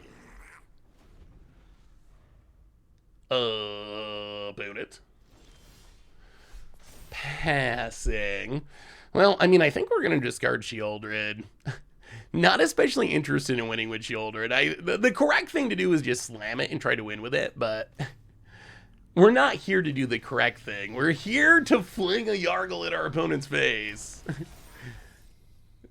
All right, Bank Buster. Yeah, we'll just pass. We're getting close. We got the Invasion of Ikoria in hand. We need the Yargle. This is seeming possible. We might get the Yargle fling. Bank Buster. Draw. Okay, there's the fling. We just need the Yargle. Well, okay, see if we can kill this. Start making treasures. If we get enough mana, we can just Invasion of Ikoria Yargle for the ultimate meme. Play the land past the turn. 1, 2, 1, 2, 3, 4, 5. We might be able to do it next turn. Oh my god, if we get the chance, we're gonna go for it. We're not gonna say no. We're not gonna say, oh, it's happening. Attack with both. Hit ya. 1, 2, 1, 2, 3, 4, 5, 6. Yeah. Yes. Oh, the best thing of the night so far. Invasion of Ikoria X6. Search our library. Opponent. What do you think our opponent thinks we're getting? They gotta be like, oh no, it's gonna be a Sheoldred. It's gonna be like, some massive threat. Nope, it's a Yargle. It's a Yargle. Here it comes. Can you beat? Gosh, ribbit. Our opponent's probably breathing a sigh of relief over there, seeing the Yargle being the card that comes down. Oh, Omnath. Okay, that's some spice. Respect, opponent. I mean, I don't respect you enough not to kill you, but I respect that you're playing Omnath. Well, opponent, how about a thrill? Back up that Yargle. And at the face, and that is the kill. Oh, that was actually pretty. Maybe this deck's actually good. Did we break it? Our first chance of the stream. I know. I was thinking about it would have been funny if we flipped the battle. We have lethal damage and we flip the battle instead. Yeah, better than, we did it on our first attempt with this one. Much better than Urabrask. Oh, yes. One thing I like about this set is there's actually a lot of combos. Like, you got Yargle Fling, you got Hideous Sugu Explosive Singularity, you got Chandra Explosive Singularity. I feel like I'm missing one, but I can't think of it at the moment. But there's actually like a lot of combos in this set. Well, Zeotor's Proving Grounds. Go. Kind of sad to have to sack him, but I think Yargle would approve of going out that way. Yeah, I think Yargle's probably okay with that. Opponent, Dusk Legion, Zealot. Oh, we draw land, which is good. All right, Blood Tithe, Harvester. See if we can actually live long enough against soldiers. If they have, yeah, Siege Veteran. Wow. Wow, the full combo. The full combo, living the soldier dream. Opponent goes attacking. Well, I think we gotta take it. No blocks down to 15. Oh, this is not great. This is not great. Well, kill the Siege Veteran. Play the Bank Buster. Pass the turn. Yeah, I mean, Soldiers is a good deck. Soldiers is, what, solidly tier 2, I would say.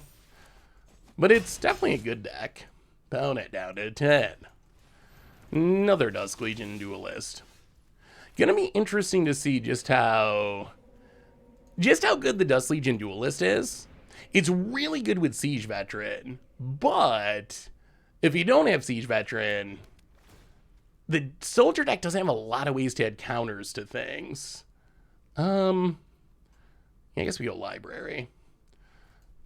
Grab a Blood Tithe Harvester, make a blood token, pass the turn. I mean, we might be able to stabilize. If we can stabilize, oh, no, that's not great.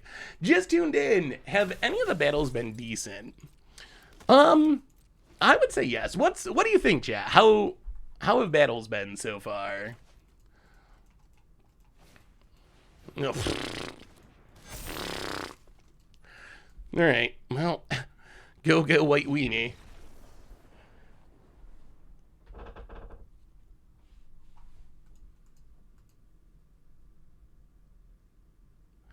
Does anyone know if the Commander cards made it? To Arena, you mean? I don't think so.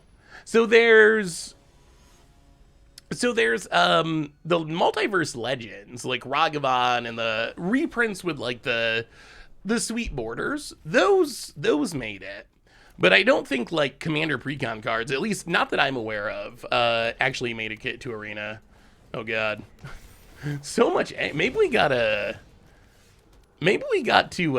build our decks for aggro. Usually you don't play against so much aggro on early access day, but good lord, this has been just one aggro deck after another. This entire early access event. Well, playing the land past the turn. We could really use a green source of mana. Opponent flipping their Saga. Icorian Fiora seems strong. Yeah, those ones are very good. I have a list with Dijru and Hazaret and Crocs and Italy. Ooh, that sounds fun. Lick, welcome to the Fishbowl. Thank you so much for your subscription. Big super cheer for you. Thank you. Opponent gets in for 1 million. Well, we play the land. I guess we just pass. This feels, I mean, aggro on the play. Lick, handing out a ton of gift subs. PP, Knight, Hypo Chess, Super Will, Dark, Default, Bob, Purplower, Beeve, Halfwig Steed, welcome to the Fishbowl. Thank you so much for your subscription. Big super cheer for you. Thank you. Yeah, I mean, we get a 2-for-1, but I don't think it's enough. Opponent, Lightning Strike. Yeah, I mean,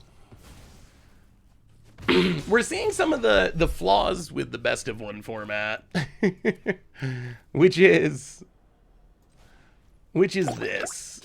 Glissa, yo. Hey, what's up, Leg? Thank you so much for all the gift subs. Yeah, it has been a huge string of I mean, what have our last matches been? Mono red, Esper Legends. We have not seen a lot of new cards.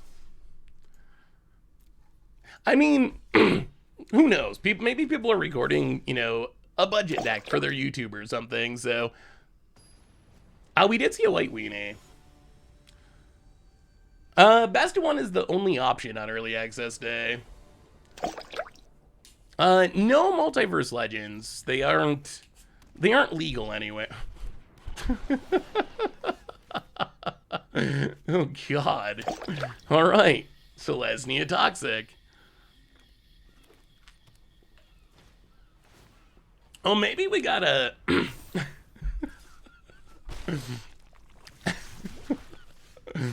Oh, this queue. This queue. I'll play the land, pass the turn. Opponent. We lost the die roll again, too. Opponent. Homestead Courage. And goes to combat. I mean, we could try to kill it. I don't think it matters. Opponent passes. Play a land. Pass the turn. Opponent. I mean, the awkward thing is you're not supposed to scoop. So you're not supposed to technically... You're supposed to let the other person, like, do their cool thing. I don't know how that applies to, like... people who aren't trying to do cool things, but... First time watching your stream, Seth. Love your updates. Updates on Bear and CC. Bear and CC they're doing good. They're doing good. They're both here, chilling. You might want to think about streaming with someone else on early access and pair of new brews with each other. Just an idea. It's weird because normally you see a ton of cool brews. That's one of my favorite parts of early access day is normally you see a lot of people who are doing like cool new things, but this has been kind of a weird one. Cool. Boy, we're actually not that far away. We'll see. Fable the Mirror Breaker. We're also not that far away from dead, but I mean, we got the Yargle, we got the Thrill Seeker. The problem is our opponent can just sling some spells and do the Rot Priest thing. About it. Okay, so wow, this is a... Okay, so I guess our opponent's kind of playing a brew. There's some interesting cards in there for sure. Unfortunately, Rot Priest is kind of stealing the headlines here. Opponent.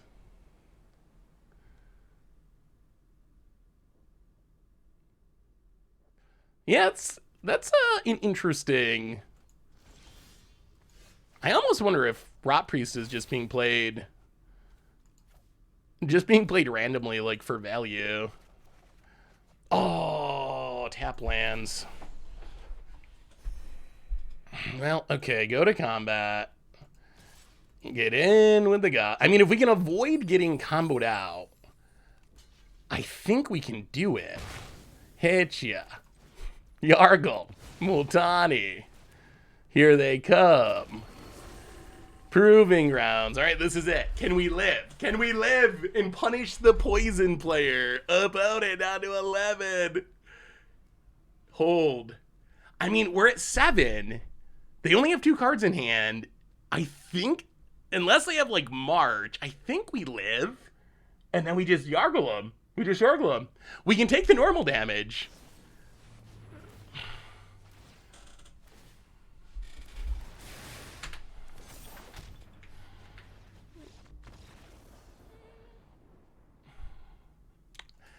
Where's the eye roll emoji? Where's the eye roll emoji?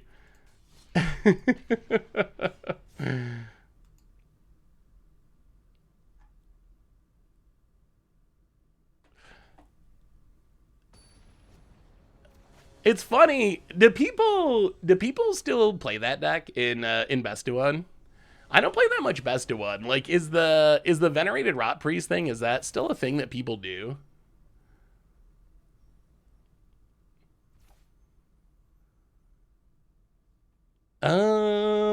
Haunted Ridge go.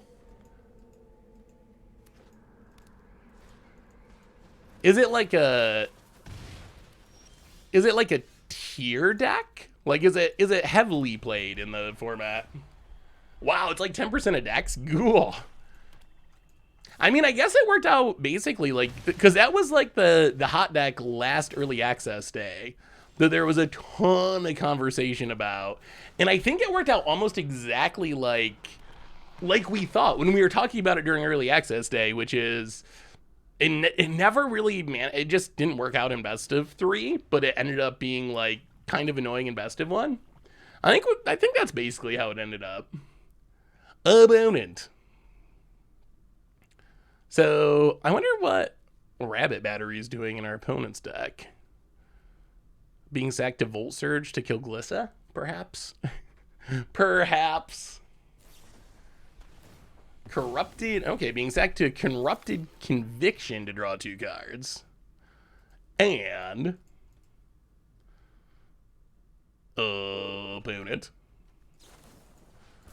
Oh, Lightning Strikes Glissa. Alright, sure. An untap land would actually be sweet. Oh, another Black Cleave Cliffs. I don't really want to play the Invasion or the Thrill Seeker. That's a combo piece. Mike Proviger, welcome to the Fishbowl. Thank you so much for your subscription. Big super cheer for you. Thank you, thank you, thank you. Opponent. Gleeful Demolition. Okay. And a land. And Blade of the Oni.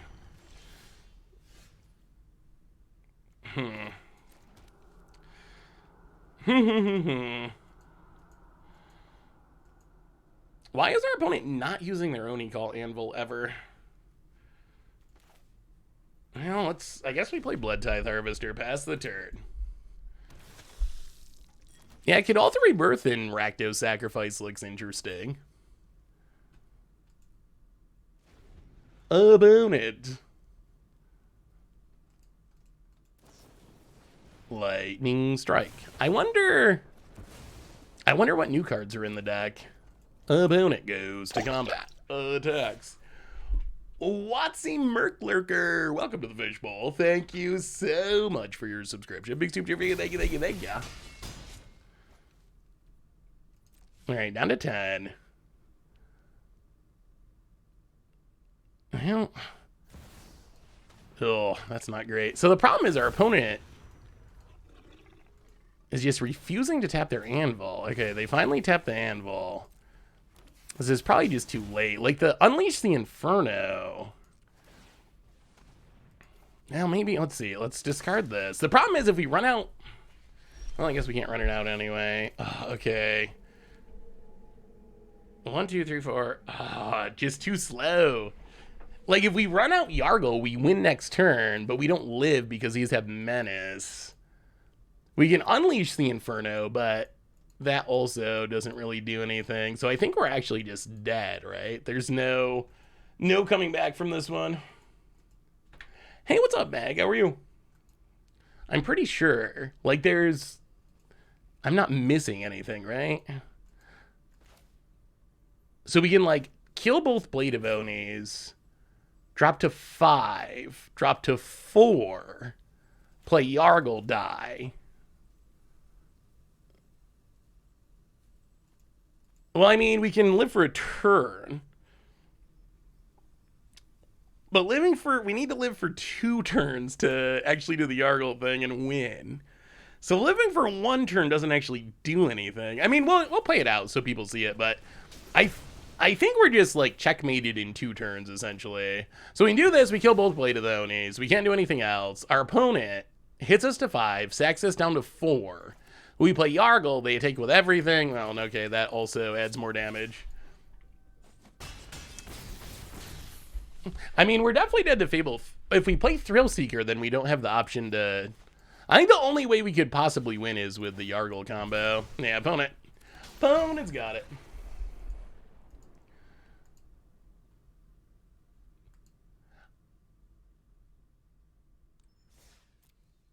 Opponent.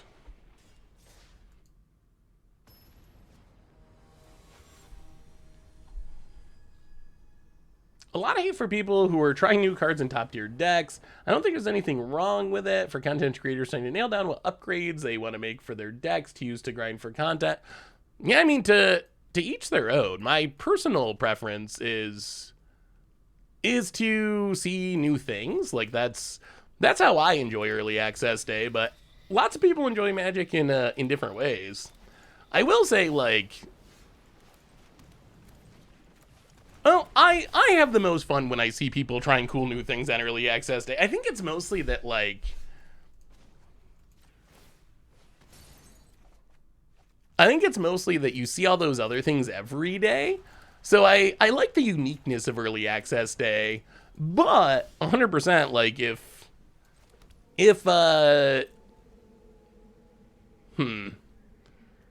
yeah, let's just invasion actually. Yeah, we got the whole combo. You know what? Actually, we'll just Bankbuster. Bankbuster's fine. We can Bankbuster and leave up Go for the throat. But everyone enjoys Magic in different ways, so I don't think people should be criticizing people for playing whatever they want to. Like that's what makes Magic a good game, is everyone gets to enjoy it in their own way. Well, kill the Ledger Shredder. Lod, welcome to the Fishbowl. Thank you so... Wow, gonna fading up there on Ledger Shredder. Thank you so much for your subscription. Big scoop cheer for you. Thank you, thank you, thank you. Plus, if you're playing a Sweet Brew,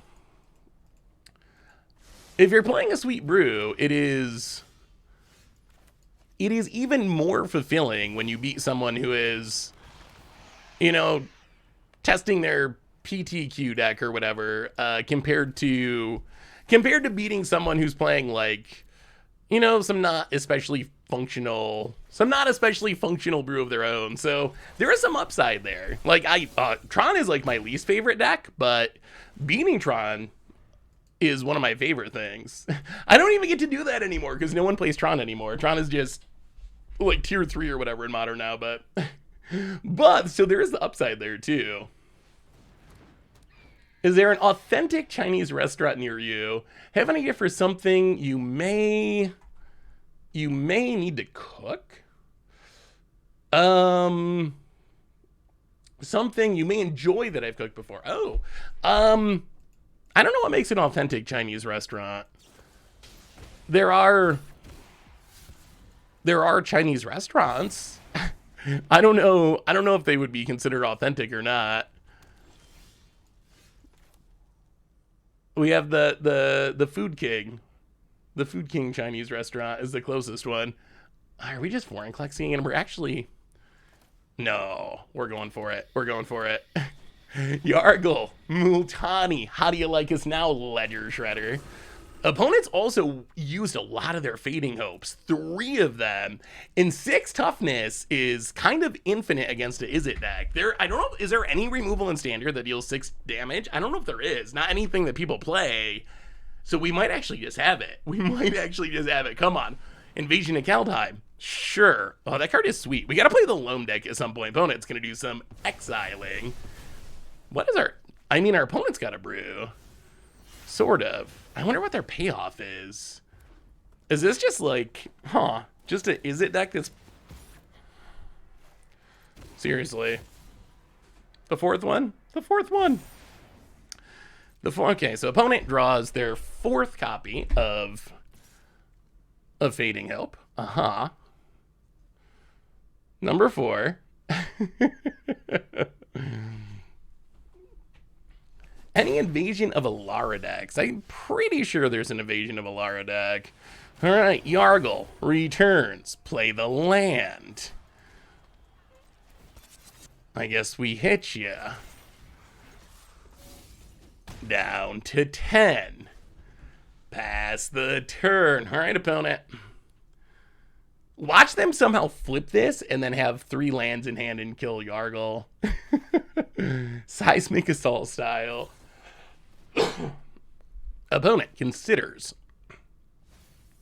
And, well, we don't have to worry about Fading Hope anymore, so that's a win. It's gone. They're gone and over forever. Why? Or Leer. Oh, Leer Fading Hope. I mean, I think we're going to get it. Our opponent has managed to stay alive for a couple turns, but I think, I mean, in the end, we're still not dead.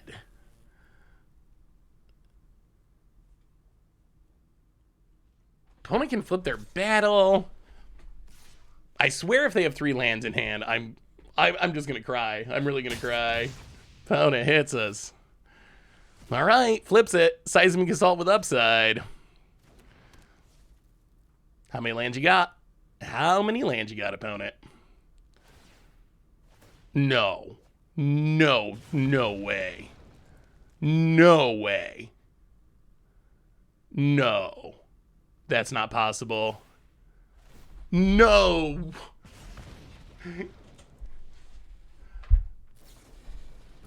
You gotta be kidding me. You have got to be. Okay. Well, opponent. Oh, okay, that's okay. We drew another one. The frog gods have smiled upon us. The Yargle, Yargles, it's good. It's good. We're good. We're good. It's okay. It's okay. We're still gonna get. Our opponent has done every single thing to not die to this, but I think we're still gonna get him in the end. Do we draw? Is there anything else we should be doing here? Do we just run out Yargle? 4, 5, 6. They only get one card. Worst case, it's Stoke. 7, 8, 9, 10. All right, let's. I mean, we don't even need to draw the card. All right, run it out. There's no Fading Hopes. There's no cards in hand. Yeah, opponent actually would have had, thanks to the, maybe that's the way to flip Urabrask actually, is get 2 hands for a turn with Invasion of Kaldheim. No, you don't have anything in your deck that deals with this opponent. I swear, all the Fading Hopes are in the graveyard. Seriously, you don't. Please tell me you don't. Just die. We just want to throw a frog at you, opponent. It's, oh, a Twara would do it, wouldn't it? We just want to throw a frog at you. Okay, they discard a land. One last chance. Oh, wow. Okay, it's a Phoenix. Okay, but that doesn't change it. And our opponent is going to feel the wrath of the frog. Opponent hits us. They lead back the Ledger Shredder, planning to block the Yargle, but we have other plans. Yeah, Invasion. Yeah, I guess something that flashed things back from the graveyard would have done it. Well, how about a Thrill? Yargle. And... oh, our opponent played that very well. Our opponent played it very well, I will say. Yeah, I mean, I think I'm intrigued by the idea of using Invasion of Kaldheim. That's not something we talked about with Urabrask. When we were going over ways to flip Urabrask, maybe Invasion of Kaldheim is the way to do it. I'm not really sure I like the backside in our opponent's deck that much. I guess it's fine flat out protection. I'm excited to try it in an actual like Loam style deck, but 2 hands for a turn with a bunch of spells in your deck, that's enough fuel to actually flip in Urabrask. All right, one more Yargle, and then we gotta move on to our next combo. Okay, so actually, do we even maybe, you know what, let's go on a high note. We flung Yargle multiple times. We got so many decks to get to. Okay, so here's what's coming up next. So we flung Yargle. I think we went 2 and 2 with the deck. It actually like kind of works. Like the combo does work if you can live long enough. So next up, Hideous Sugu combo. Then we got to try the Ginny Fae Incubate deck. We haven't tried any Incubate decks yet. So we got to try the Ginny Fae Incubate to see if those synergies are actually good. So Hideous Sugu combo. So this is a somewhat, I would consider, a janky build of it, because there's multiple possibilities in the deck. So the main idea is hit a Sugu, and then put an Explosive Singularity on the top of your deck, and then have Hideous Sugu die. You get to deal damage equal to the spell's mana value, which is 10, and then you get to cast the instant or sorcery for free, which is 10 more. So Hideous Sugu, Explosive Singularity on top, win the game. What makes this build kind of janky is and this was suggested. This was a viewer submitted deck that I made a few changes to.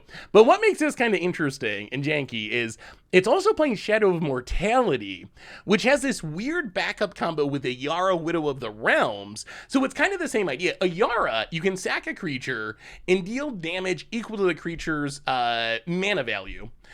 So we can play our Hidetsugu, put Shadow Immortality on the top of our deck. We can sacrifice the Hidetsugu to hit our opponent for 5, Hidetsugu's mana value, and then we reveal the Shadow Immortality to the death trigger, hit for 15 thanks to Hidetsugu's ability, which also adds up to 20. So those are the 2 ways the deck can win. Otherwise, like, I don't know, we got some card draw, we got some tutors to try to find our pieces, like Blood Tithe Harvester to hopefully not die right away. So that is the plan. That is the plan.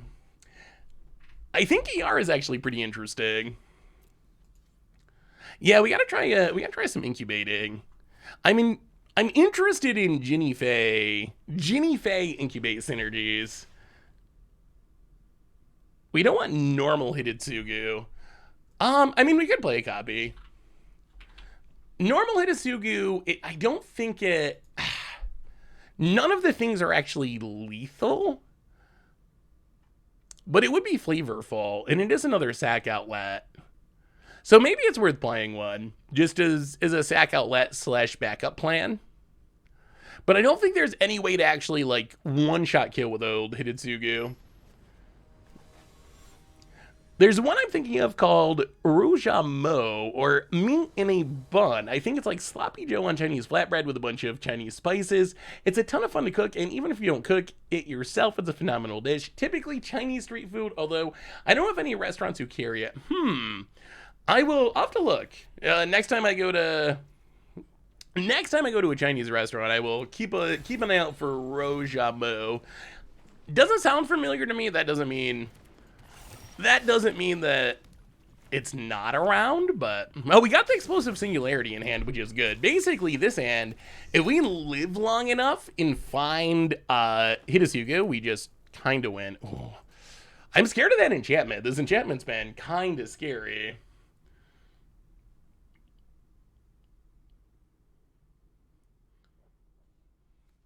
Wait.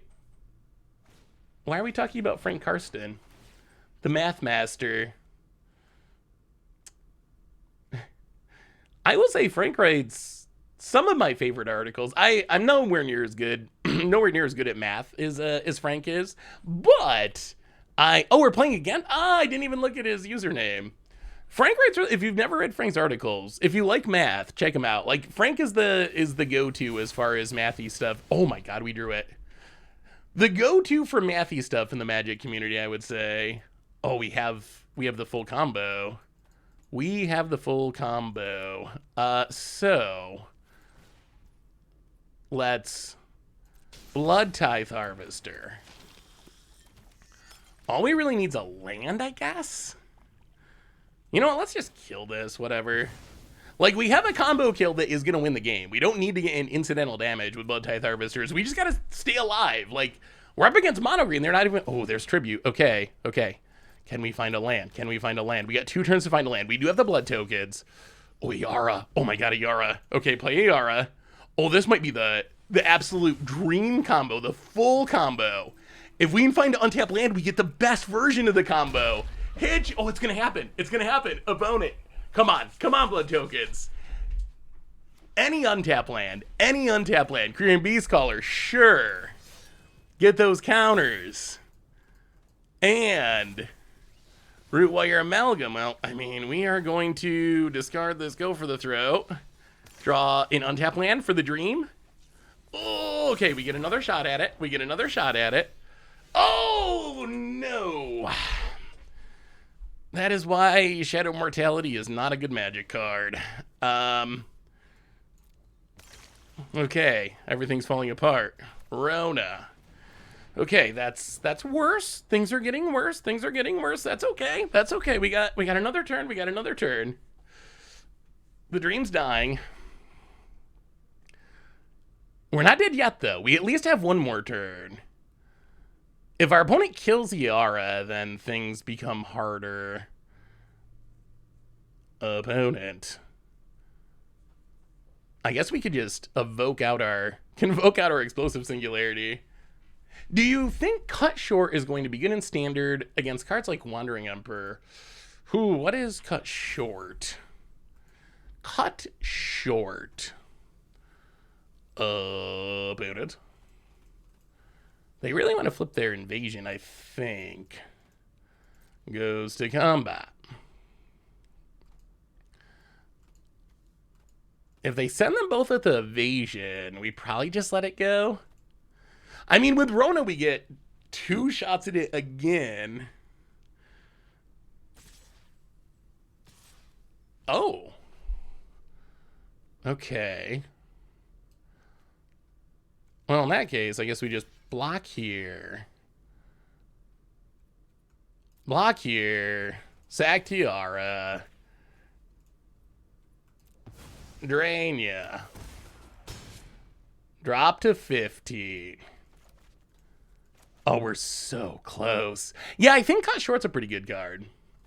I don't like how they're looking at our creatures. They must have a fight effect.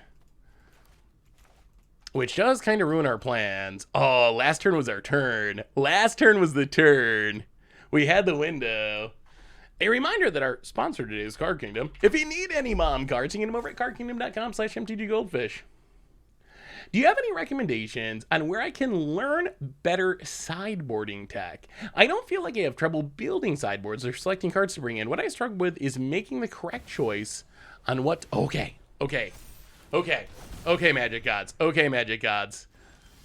Yes. It's happening. Hideous sugu. Draw some cards. Put 2 of them back. Doesn't really matter which ones. Explosive Singularity on top. Iara. Let's throw a Hideous sugu at your face. Boom! This is like way more damage than we need. Explosive Singularity. Yeah. And hit your face again. Oh, we did it. Okay.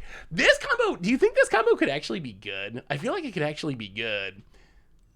Like, you do gotta play explosive. You know what it might be?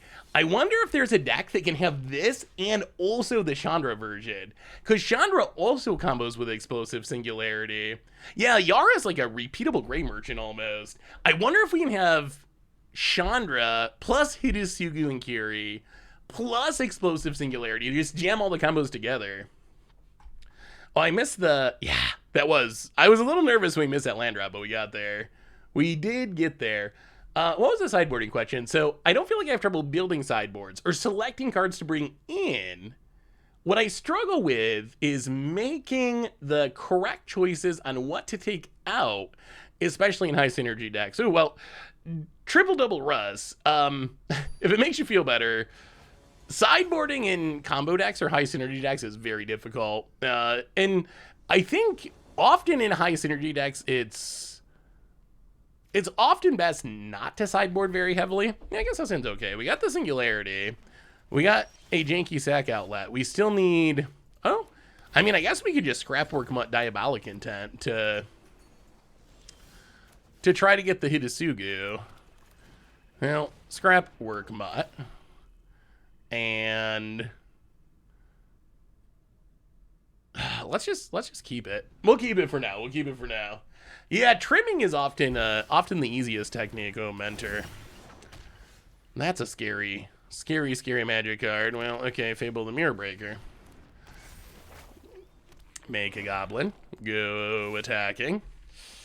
Yeah, a little nervous about a mentor. Cut lands are boring. Yeah, that's the worst advice. Have you played an Urabrask deck yet? We have. I would say that Urabrask... Oh my god, that's a lot of Explosive Singularities. Well, I guess we can discard some of those. I would say that Urabrask has actually been arguably our biggest flop so far. Well, get in hit ya.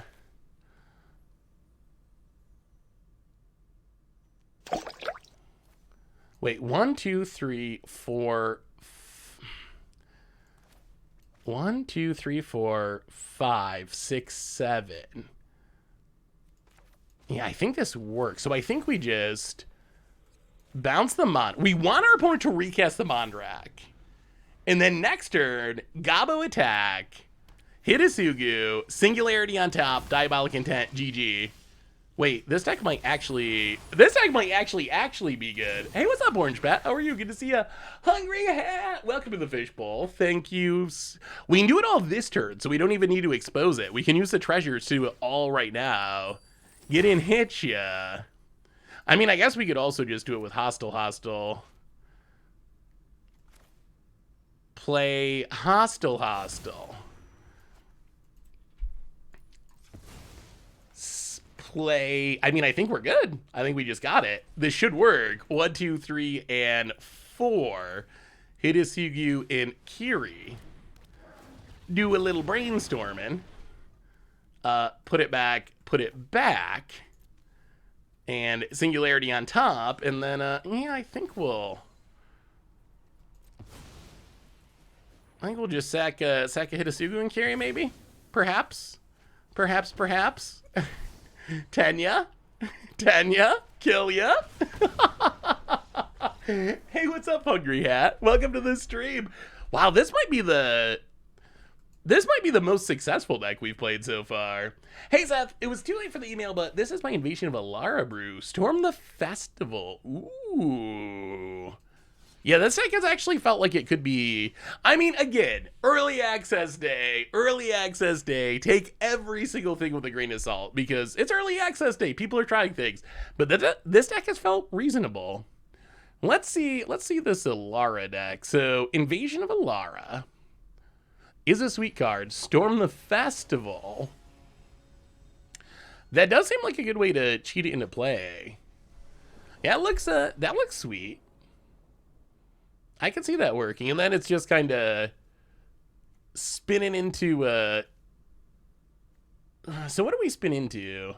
Wrens, Thalias, Stormseekers, Fables. Yeah, that looks good, Halfwing Steed.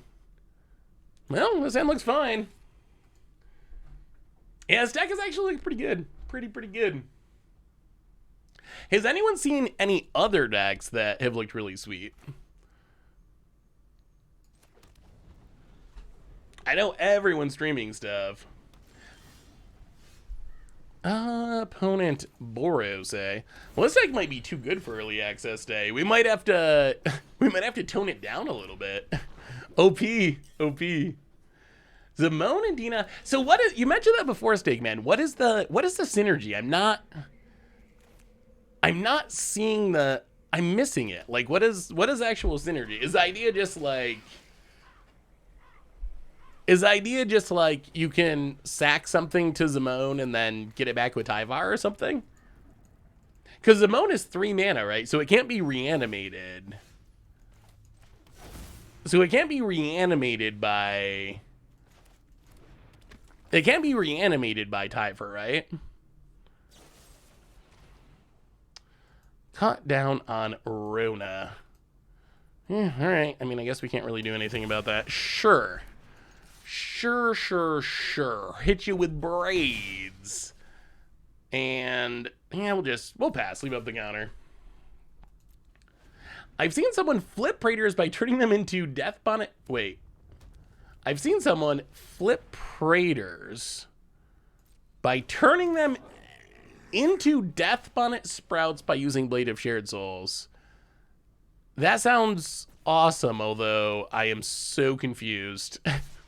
I don't understand any of those words, but that sounds super sweet. How do you turn a... I don't know how you turn them into a Death Bonnet Sprout. Well, do we just YOLO it? Hope we hit it. We could. We could also scrap work. I mean, I guess it's, you know what? Let's go for it. Hopefully we just hit something big. If we hit something big, we win. We do not. But we hit another Hidasugu and Kiri. So put this back. Put this back.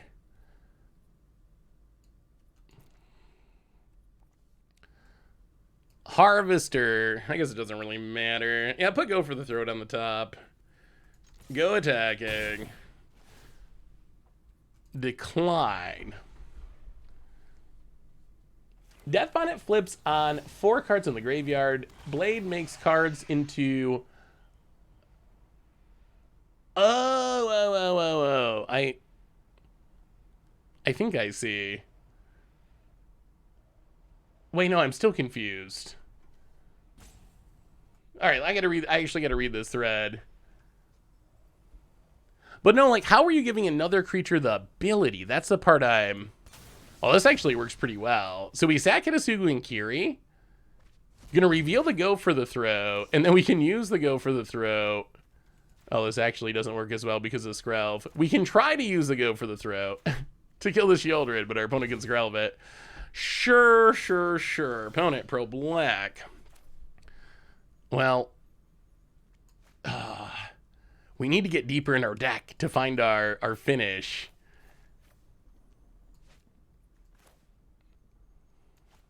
Actually, you know what? Boom. Hit a sugu and carry. Show us that explosive singularity. No deal. I'll put back the island. Put back the make disappear. And no attacks past the turn. Decline. Opponent.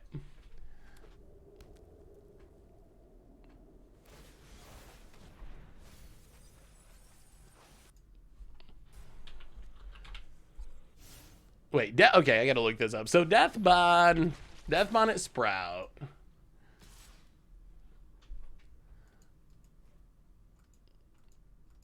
Opponent goes attacking.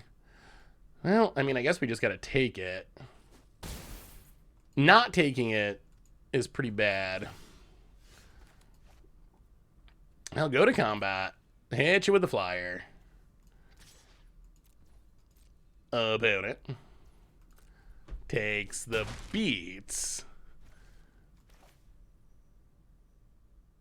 Play Yara.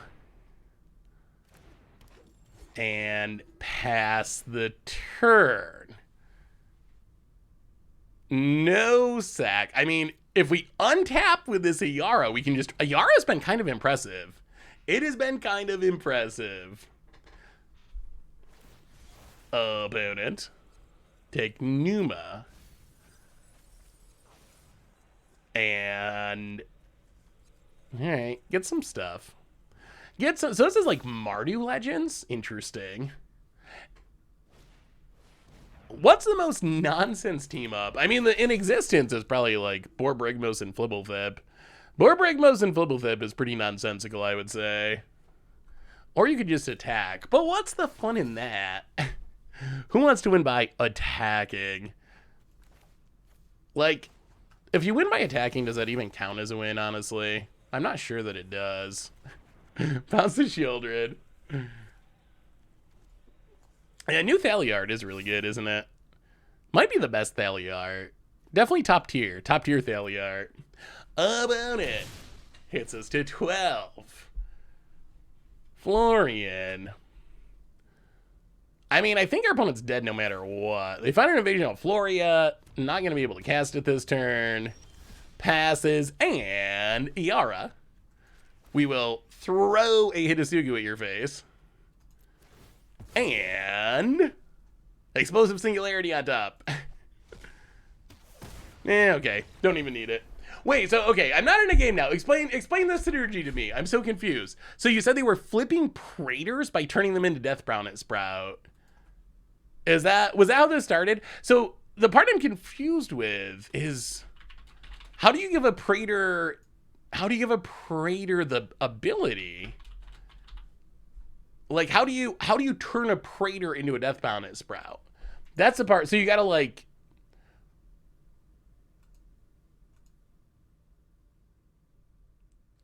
I'm so confused by this.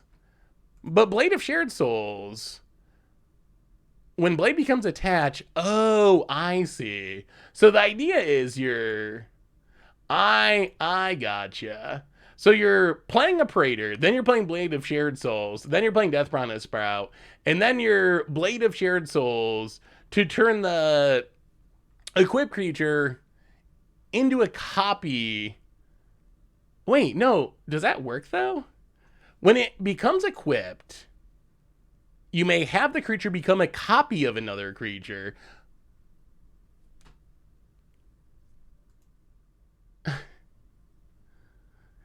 Oh, I get it. I see. It's trying to abuse the rule change. I see. Well, I guess that's one of the ways that the rule change matters. Okay, that makes sense.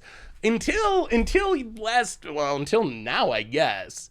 Until now, this would never work because the rule was if you made a copy of something, it has no backside. So the copies of Blade of Shared Souls would never have a backside. So that's what it's abusing, essentially, is the Praetor that's a copy of Deathbound Sprout would still have a backside, apparently. The rule changes are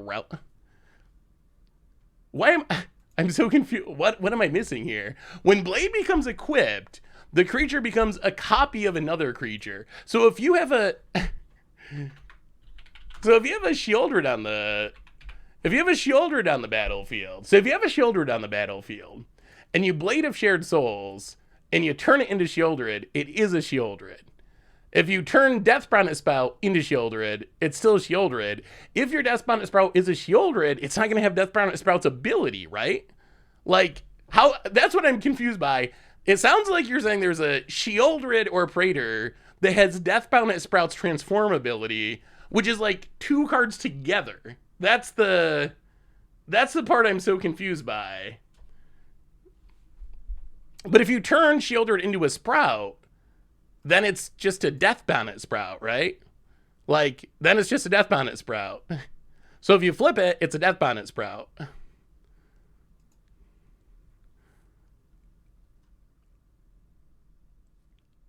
Oh. Well, okay. I guess that makes sense. So when Shieldred exiles itself,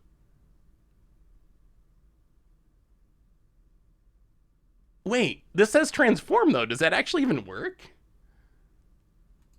Huh. Well, I honestly didn't know any of that worked. That's a cool synergy that I did not know actually worked.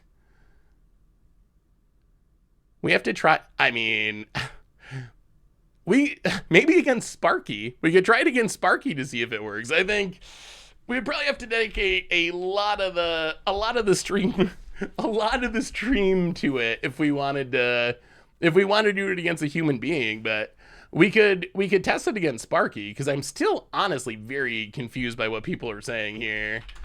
So we can try it against Sparky and maybe that'll be possible. I'm still super confused by this entire idea. So Blade of Shared Souls. What was the other creature? Yeah, I don't understand how any of this works. Now I kind of want to see if it does, because I'm still not 100% convinced that any of this actually works. Was it Willowgeist? Oh, Death Bonnet Sprout. So Death Bonnet Sprout, Blade of Shared Souls, and then a Praetor. So it doesn't really matter which one. So it can be any Praetor, right? I guess we'll go with Shieldred. So Shieldred, and then we need to fill our graveyard, and we need to tutor up our combo pieces. It's probably just Diabolic Intent. Old Stick Fingers, Old Rusting. I mean, we'll just throw, we're not building this to be an actual competitive deck. This is just to test and see if this is actually possible. Sure. Throw in, I want to see the synergy now. Oh, wow, this would be actually, there would definitely be some brewing potential if this does actually work the way people think it works. That's very cool. I don't think I've ever seen anyone do this if it's actually a thing. All right. Add some random lands so we can actually cast our spells, perhaps. And off to meet Sparky. Oh, this is a horrible mana base. But We're playing Sparky. Oh no. If we lose to Sparky during early access day, that would be very, very embarrassing. Very embarrassing. Go easy on us, Sparky. Crush. Welcome. All right, here we go. New deck 2. Welcome to the Fishbowl. Thank you so much for your subscription. Big scoop for you. Thank you, thank you, thank you. So do you think it's easier to transform? Well, it shouldn't matter, right? Because the transform is supposed to be based on the 1-drop. So the transform is based on death. Wow, we actually just have all the pieces in hand. So the transform is based on this, right? So it shouldn't, I think if I'm understanding what people are saying, it shouldn't matter what the Praetor's condition is, because we're flipping it based on Death Bonnet Sprout's condition. We're turning the Praetor into a Death Bonnet Sprout, and then when it flips, instead of being a Death Bonnet Sprout, we're going to get the backside of the Praetor. Yeah, we did get like essentially the dream draw here. We'll just run out Old Rustine. A little worried about our opponent just... Oh, Million Land's fine. Do we play the Sprout now? We still need mana. Yeah, let's just pass. So we need the Blade, we need the Sprout, and we need the Shield Rid. I think we just get to do it right. We're not gonna die to Sparky, chat. We're not gonna die to Sparky. Old Rusty's got us. About it. Yeah, if this works, there's all kinds of cool things. Oh no, maybe we are gonna die to Sparky. We mill and land. Well, let's...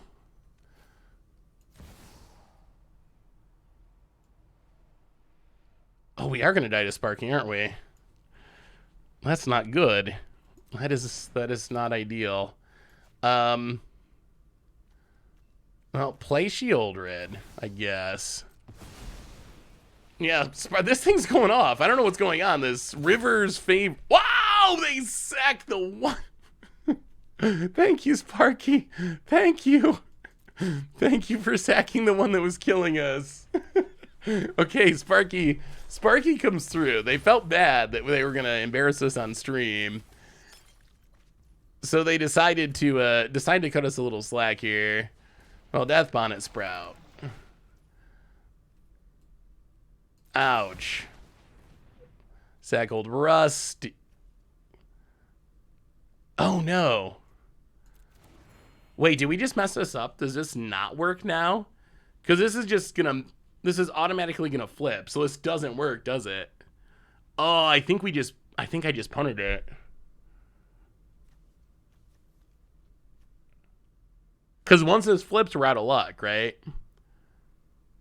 So we needed to wait until we have it set up. Gotta learn to planes walk before you can planes run. Oh, it only flips based on creatures. Okay. Okay. Well, yeah, we still might die to Sparky. Sack Old Rusty. Get a... We didn't really play removal in our deck, because... I just realized what Sparky... Did you hear what Sparky said? That is... You have to learn to planes walk before you learn to planes run. Is that the cheesiest line in the history of any video game? It has to be, right? Sparky's rubbing it in. You have to learn to planes walk before you learn to planes run. Yeah, Sparky's gonna break out the crowd surfing Karn here in a minute. Opponent hits us. We mill. We draw Shield Rid.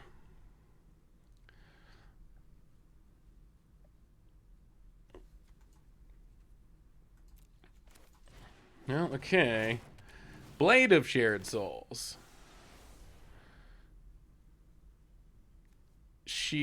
Wait, so we have this. Become a copy. That doesn't work either. We need more mana still.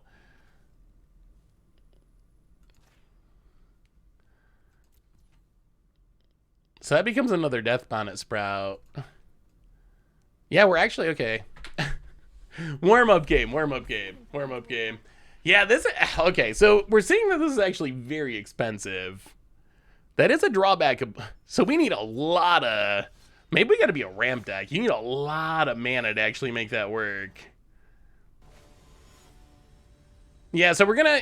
So I think the idea is we gotta see if it actually even works. So I mean, technically we scooped. So does that count as a loss?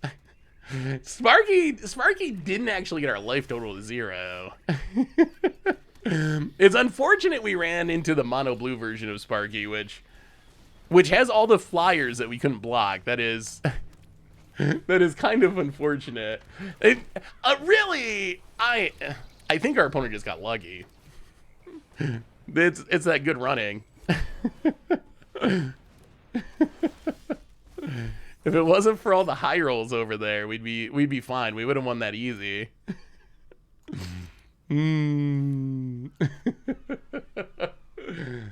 Rigged. I never believed those arena shuffler truther theories, but oh my god, are we actually doing a poll on this now?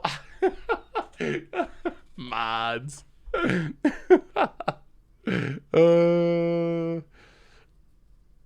think the stream, it might be dying.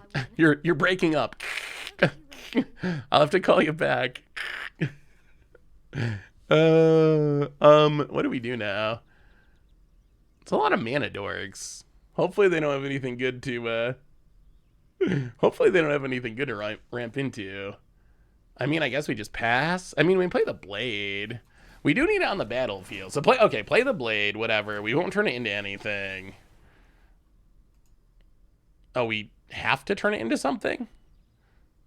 Oh, I see. So we have to target, but we can say no. All right, so Baz the turn. No attacks. About it. We got it. This is gonna happen because we can Cruelty of Gix to get our other combo piece. Oh boy, if we lose to Generous Stray, seriously.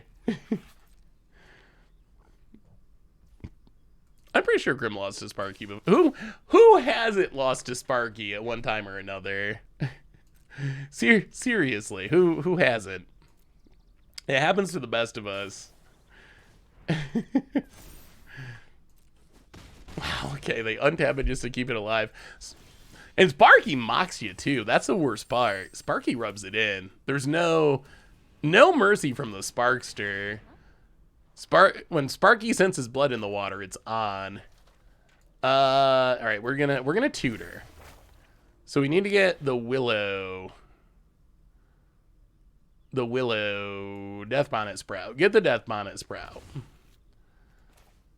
How many creatures are there? 1. All right, play the Death Bonnet. This deck shouldn't really have removal. Play the Death Bonnet Sprout. Pass the turn. So now we need to play Sheoldred. Play Sheoldred. Oh no, we milled a Goyf. Okay, that's not a creature at least. We get a treasure. Get back the Goyf. Okay, I think we get to do it. So okay, so we play Llanowar Ways. We play Sheoldred. We turn... Okay, let's see if this works. So we equip this to Death Bonnet Sprout to make it a copy of Sheoldred. Yes. We Legend Rule. We keep the copy Sheoldred. And now we see if it actually works. Wait, no, why is everyone saying no?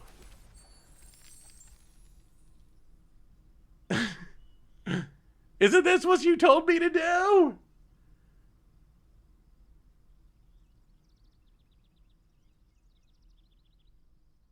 Oh, wait, you want to turn Sheoldred into it? Oh. Oh. You want to turn Sheoldred into a Death Bonnet Sprout? Okay. Let's get... Your go. Settle down, Sparky. Settle down. Chill. Jeez. We're not losing to Sparky again. We're also not attacking. Now we gotta find a Death Bonnet Sprout. No more polls. Apparently not. Apparently the answer is no. I cannot understand this interaction. No matter how many times. Show me your pump spells, Sparky. Show me that giant growth. Stony Strength. Sparky is really bad at Magic. Really good at trash talking. Really bad at Magic. We're gonna get there. We're not attacking. We're not attacking until we find this silly sprout. We need a Shieldred too. We have a Shieldred though. We already have a Shieldred. Right here. Oh my god. We're just gonna draw lands. Okay. Discard the Shieldred's Edict. Pass the turn. Oh my god. Why is this not working? I already have the... Oh, I need a... But it's not. It's a Shieldred now. It's already a Shieldred. We could be moving the Blade of Shared Souls around. Urborg Lurgoyf. Blade of Shared Souls is a tricky card. It's a tricky magic card. No! Our Blade... Sparky! Oh.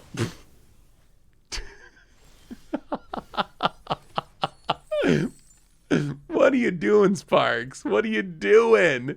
What are you doing? They just ran out their affectionate Ingrid, fought the one thing they couldn't kill, and then said, ow. They even said, ow. Ow. Oh, maybe we should play again, Spark. Oh, wait, that's Shieldred. Okay. So let's see if we can... Let's see if my very smooth brain can do this. Okay, so Blade of Shared Souls. We need to move it off the Shieldred to turn it back into a Death Bonnet Sprout. You can turn it into whatever, it doesn't really matter. Sure. Actually, no. So, we're not trying to turn Shieldred into a Death Bonnet Sprout. We're trying to turn a Death Bonnet Sprout... No, we are trying to turn Shieldred into a Death Bonnet Sprout, not Death Bonnet Sprout into Shieldred. So we need to equip this to Shieldred and then turn it into Death Bonnet Sprout. Correct? Right? Am I doing this right? Are we good? Are we good, chat? Are we good? Should I click OK? Okay. So we put it on Shieldred. And then we turn it into a Urborg Lurgoyf and swing for lethal. All right, Death Bonnet Sprout. We did it. We have a new donation too from Sparky. $30 donation. Sorry, but I feel bad. You should, Sparks. I'm never going to live this down. My content creation career might be over as of this match. All thanks to you. Opponent. Let's see how Sparky can ruin this. You know, with this attack, whenever Sparky makes this attack, you know they got Stony Strength. Blackmore Live, $5 donation. Okay, let's see if this happens. I'll give the donation in just a minute. Let's see if this actually happens. So, boom, boom, flip it. Nothing happened.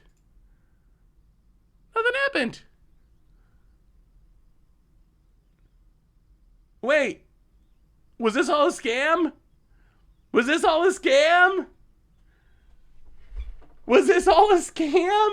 Unequip? Why would I unequip? Okay, unequip. Just unequip it and put it on anything? It doesn't matter? I'm trying to do it right now. Just put it on anything. Okay. Unequip. Oh! Okay. Wait. That's even weirder. No. So you have to do it, and then you have to... And it stays, and then it flips at some random time in the future when you remove the... Wait, so does that mean you can do it at... Does that mean you could do it at like instant speed? Could we have waited and done this 2 turns from now or something? Is the backside just always hanging out there waiting for us to remove the equipment? Wait, so it already flipped, but it just didn't look flipped? My mind is blown. My mind is literally... My mind is blown by everything that's happening now. And it has no lore counters. Will it get lore counters next turn? Well, normally you can't unequip it instant speed. There's cards that let you do it or whatever, but what if the blade got blown up? Like if we used an artifact destruction spell to destroy the blade?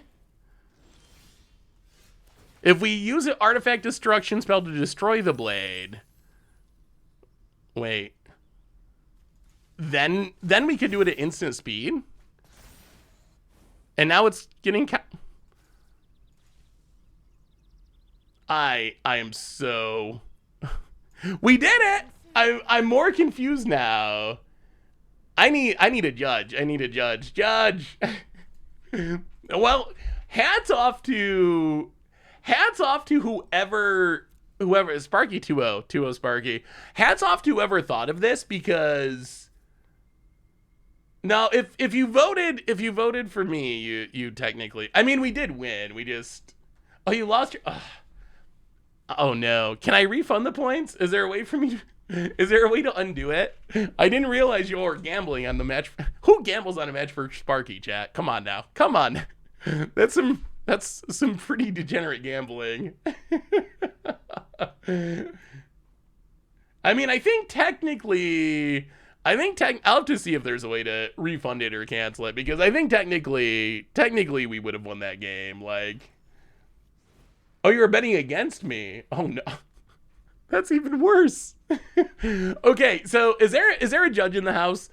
Is this correct, or is this some weird arena bug during early access day? Is this an actual thing? New donation from Blackmore Live, $5 donation. Do you think that Ragavan would actually be a problem in Historic? I personally believe Alchemy has many stronger cards, but most people don't play Alchemy cards. I mean, there are busted Alchemy cards for sure, but I do think that Ragavan would be a problem. I think that Ragavan is just an unhealthy play pattern of, it's just so, it puts you to the test of, do you have an answer for this? If not, I'm going to run away with the game. But it puts you to that test super, super quickly. Remember Werewolf Pack Leader in Standard, and how if you played it on turn 2 and you got in a couple hits and like drew a couple cards, you just snowball that into the victory. Back when Mono Green was like a good deck a year or two ago, Ragavan is that, but like so much better because it's happening on a 1-drop rather than on a 2-drop. So I think it would be not a good card to have in Historic. Thank you for the donations, by the way. And also, again, thank you to Sparky for the beatdown on the donations. Crucius, yeah, I mean, I think that's the other... Someone already posted... Wow, that was quick. r/Magic Arena on top of it. On top of it today. I mean, I wasn't really trying. I was a little tired that day. Didn't sleep well.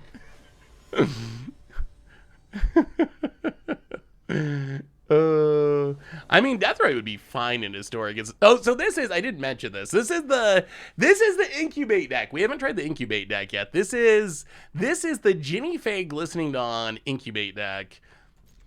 We're gonna give it a try. Oh, that's that. We weren't trying to go against Sparky. This interaction already exists with Ludwig Necrogenius, copying Enduring Archangel, allowing for you to infinitely survive damage from another user answering your question. But what about, so I can understand what the combo is doing, kind of.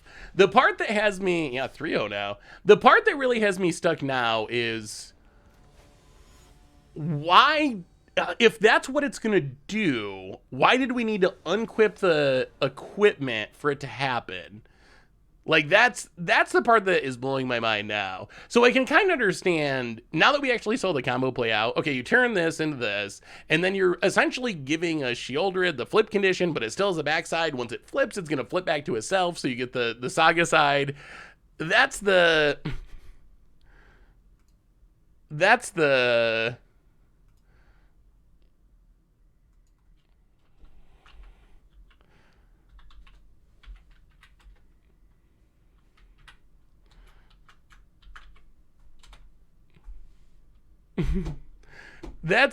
part makes sense. The part that I'm really stuck on now is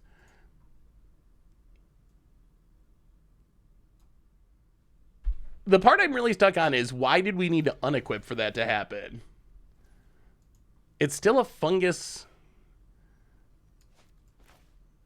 So when we unequip, it turns, back into Shieldred and essentially like remembers that earlier it was supposed to. It essentially, so once it unequip, it turns back into Shieldred. That makes sense. But it's like remembering that several phases earlier it was supposed to flip, so then it just like decides to flip then, basically.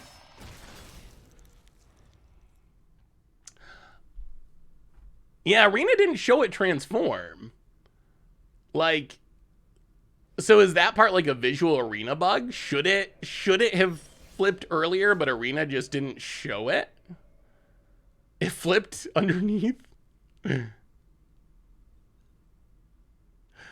Yeah, maybe it's just the way Arena is presenting it is doubly confusing me. That is definitely a possibility. Well, Elvish Vatkeeper, let's move on. Let's move on to the world of incubating. See if incubates are good. So the idea of this deck is we're incubates, but we're not really trying to flip them fairly. Oh, Phyrexian Censor, that's fine. We're mostly Phyrexians anyway.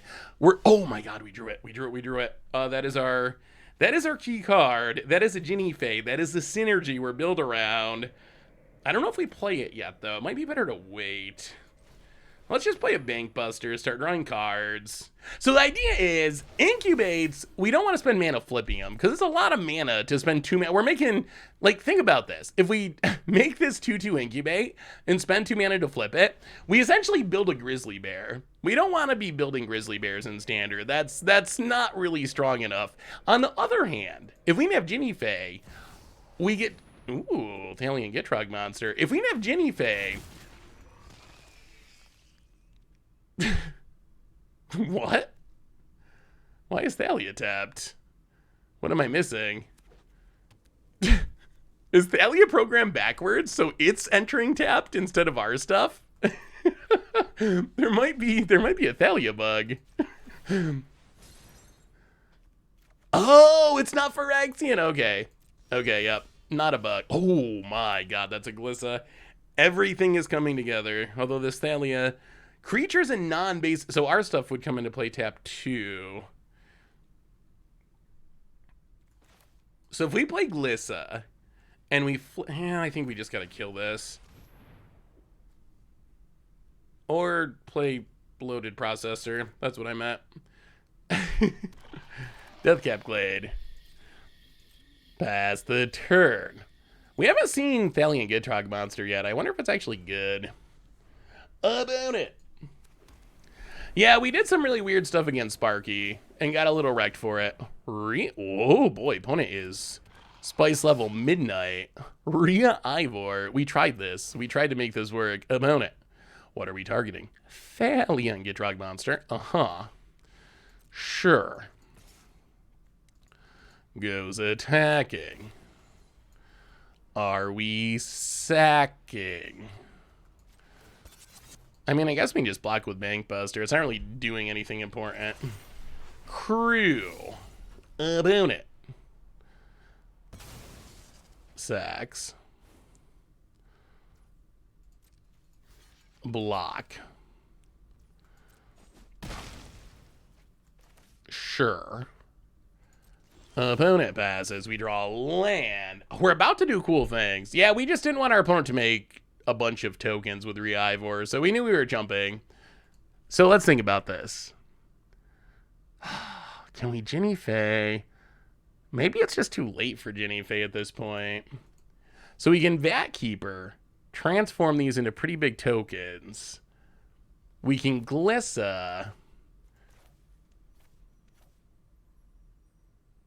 I'll play the land.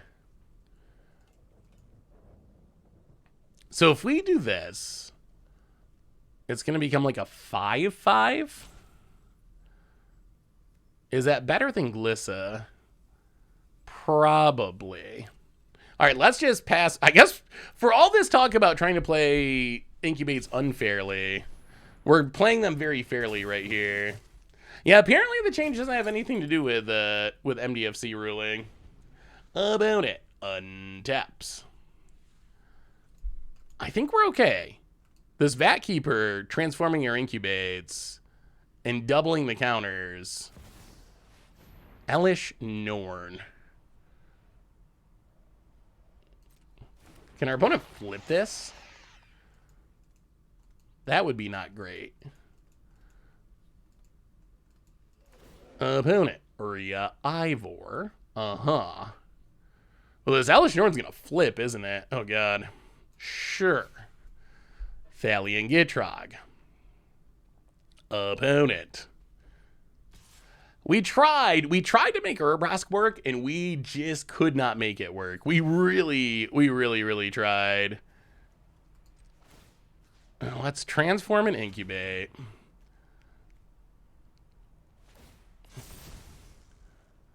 It becomes a 5/5. Opponent sacks, opponent draws. We will kill it.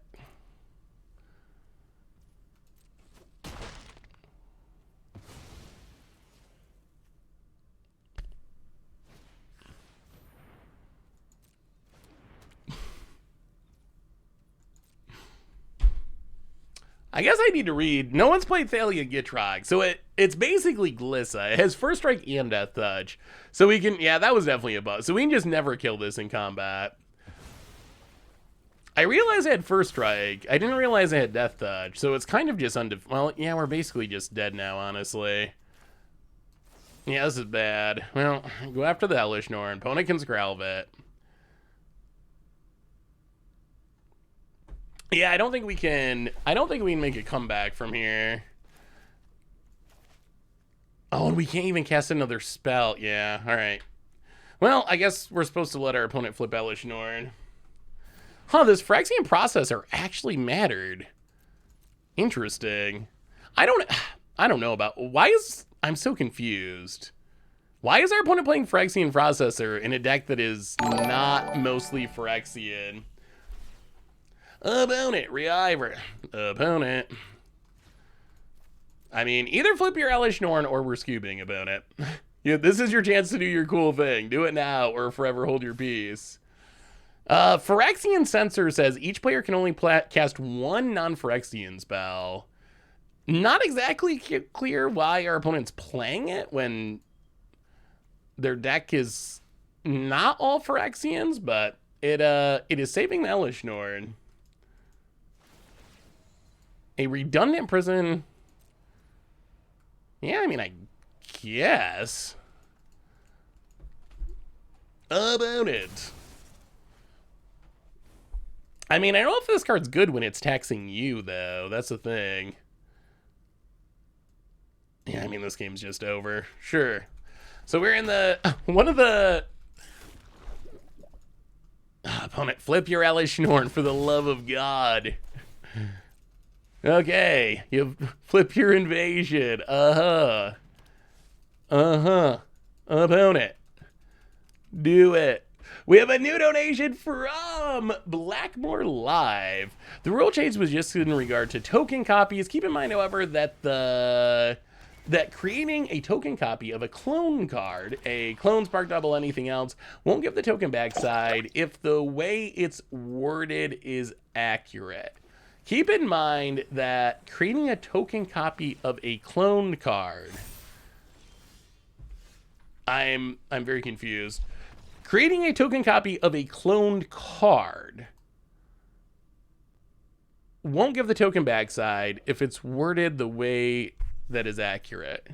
So if you clone something if you clone something with like a clone and then make a token copy of it, you won't get the backside. That makes sense. Myopic! Welcome to the Fishbowl. Thank you so much for your subscription. Big super cheer for you. Thank you. Yeah, has anyone seen Invasion of Gatherin so far? I mean, we saw it in that game. That game I don't think really counts. Reading Thalian the Gitrog monster was the issue in that one. I've seen it a couple of times. So far, I've been kind of meh on it. That was a card that was very high on my standard top 10 list, and I don't know. I mean, early access day, but so far I've been kind of like meh on it. So they changed the rules so token copies of cards can transform. Yes. One of the fringe upsides, I guess, or changes, thanks to the Incubate tokens, is they changed the rules altogether. So now your copied copied double-sided cards can transform, which I guess is probably a positive. It was always awkward. I don't know, like back in original Innistrad era, I definitely remember making like a copy of a werewolf, and it was really awkward that it would like try to transform each turn, but it couldn't do it because there's no backside. So I think it's probably for the best. Well, we got a Ginny Fae on the draw. Well, all right, we'll try it. It's only token copies, right? So specifically for token copies, we need one more green source for Ginny Fae. Seed of Hope. Interesting. Opponent plays a land of war, Loam Speaker. Well, play the land, kill the Loam Speaker. Green mana for the Ginny Fae. Opponent, Fable of the Mirror Breaker. Well, there's green mana for the future.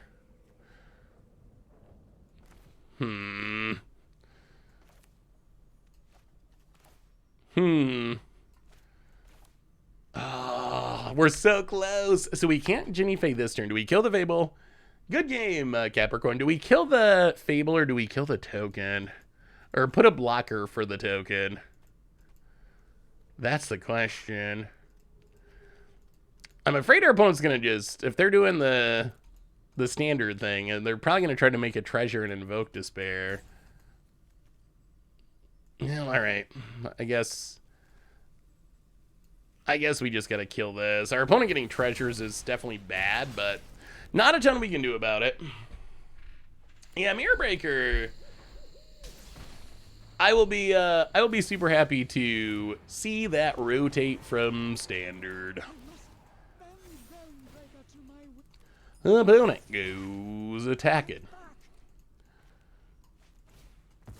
Urborg Lurgoyf. Well, play a land. Play a Ginny Fae. Hope our opponent doesn't have a removal spell. Yeah, that was looked like an interesting brew. I hadn't really seen anyone playing Thalian Gitrog. The Death Touch First Strike actually kind of relevant there. The mixture of Phyrexians and non-Phyrexians with Censor was interesting. How's Phyrexian Censor felt in the deck? That's a card that I assumed would be good in Phyrexian Tribal, but I hadn't really considered just playing it in a generic deck where it's taxing everyone. Blood Tithe Harvester. Well, we draw land. So let's see. So the idea of this deck, we might actually get to see the idea of the deck. So we get to play Glissa. So how this should work. So we got Ginny Fae. We play Glissa. Glissa, at the beginning of combat on our turn, gets to incubate 2 twice. However, Ginny Fae is instead going to make them into cats or dogs instead of incubates. So we can make cats, yes, but they still get the counters. So now we get 4/4s, and we don't have to spend any mana to flip them. And with this setup, we get to keep doing this every single turn. We do have to deal with this Ren before it ultimates, probably. Like, that ultimating is a lot of graveyard value. Unclear if we will be able to do that or not. But I mean, next turn we can make more hasty 4/4, so hopefully we can just attack it down. Yeah, that's kind of the... I mean, Glistening Dawn is actually the... Ooh, opponent gave up. Glistening Dawn is actually the big one. Glistening Dawn makes turn 3 Ginny Fae, turn 4 Glistening Dawn is 2 hasty 6/6s. About it.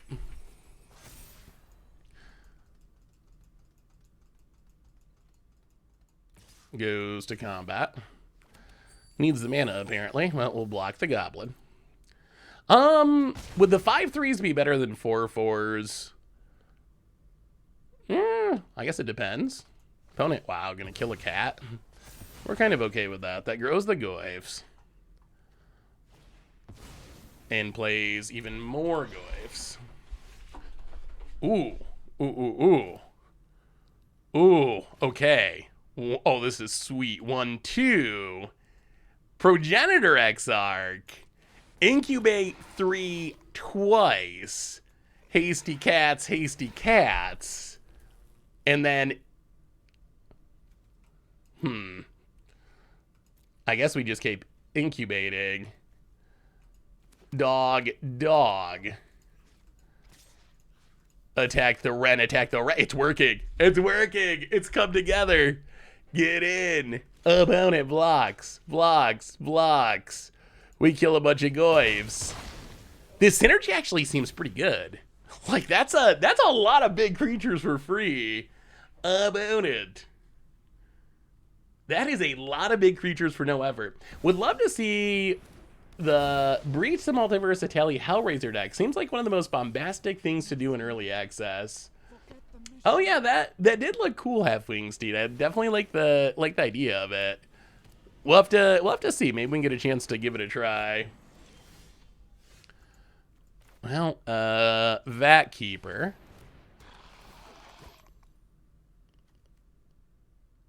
Cat. Bank Buster.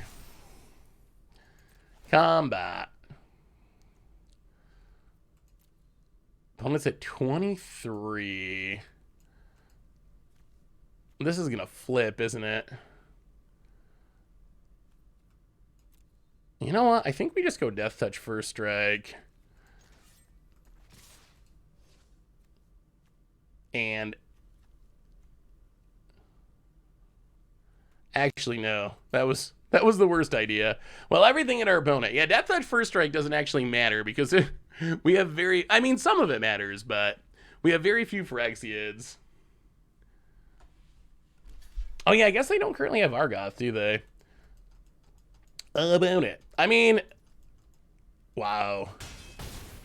Opponent. Down to 6. Oh yeah, I guess we're just good. Wow, that's a lot of big bodies. Maybe Jenny Faye's actually got a shot. Jenny Faye might actually have a shot. This is kind of cat tribal. Opponent discards, gain some life. Trying to stay alive. Is Golf the Truth in this new series? Wait, what is Golf the Truth? Yeah, I think tokens might have some potential. Like, blue-white tokens got a lot of pieces. Incubate has a lot of potential. Doing good, Kebig. How are you? Good to see you, good to see you. Opponent, Goyfs.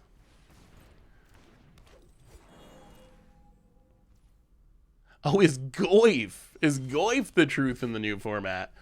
Yeah, I mean, I try Goyf every set release. It never actually takes off the way that I hope it will, but maybe this is finally the time. It's not going to be the truth here because we're going to go for the throat it. Goyfs have throats as well. Yeah, I was thinking of golf. I was like, wait, is it golf season already? Does anyone know anything about lawnmowers? I have to, oh boy, I hate buying things and spending money on things, but apparently I have to mow my lawn. Do you really have to mow your lawn? What is the actual social rules on that? Can you just let it go? Do people get angry about that? How big my lawn is like? Well, so the front part is kind of lawny and it's maybe like a little less than an acre, and then the back part is kind of wooded, but you still have to mow part of it. I mean, I live out in the middle of nowhere. There's no HOA or anything like that. There's people who drive by, but there's no actual. It'll look super ghetto if you never mow it. So I probably actually have to. I mean, mowing is one thing, but then you gotta have a lawnmower to actually mow it. Yeah, ticks are actually probably an issue. Last year, he has like the Lyme's vaccine and stuff now, but he did get a tick last year, and it's probably just from like the lawn was fine, but there's brush and stuff around there, so probably letting the lawn just grow would be even worse. Rent a lawnmower. I mean, I think it would have to be a riding lawnmower. Like it's, wow, opponent's going off over there. I think it would have to, oh, and they even have Skrelv. Oh, this is so bad. Oh yeah, we're super in trouble. Well,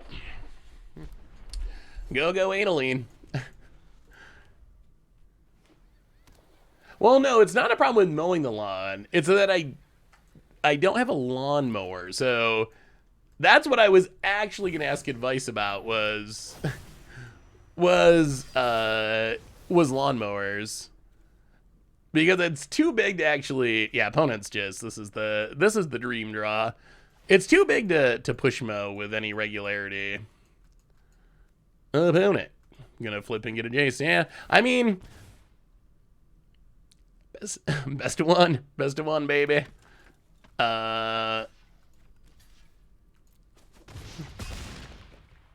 See, this is, I mean, I almost went into a London Mulligan rule conversation, but isn't like, remember the whole London Mulligan rule conversation about non-games? Wow, they Thalia themselves. Oh no. Oh no. Oh boy. Wow. Well, that's a non-bow.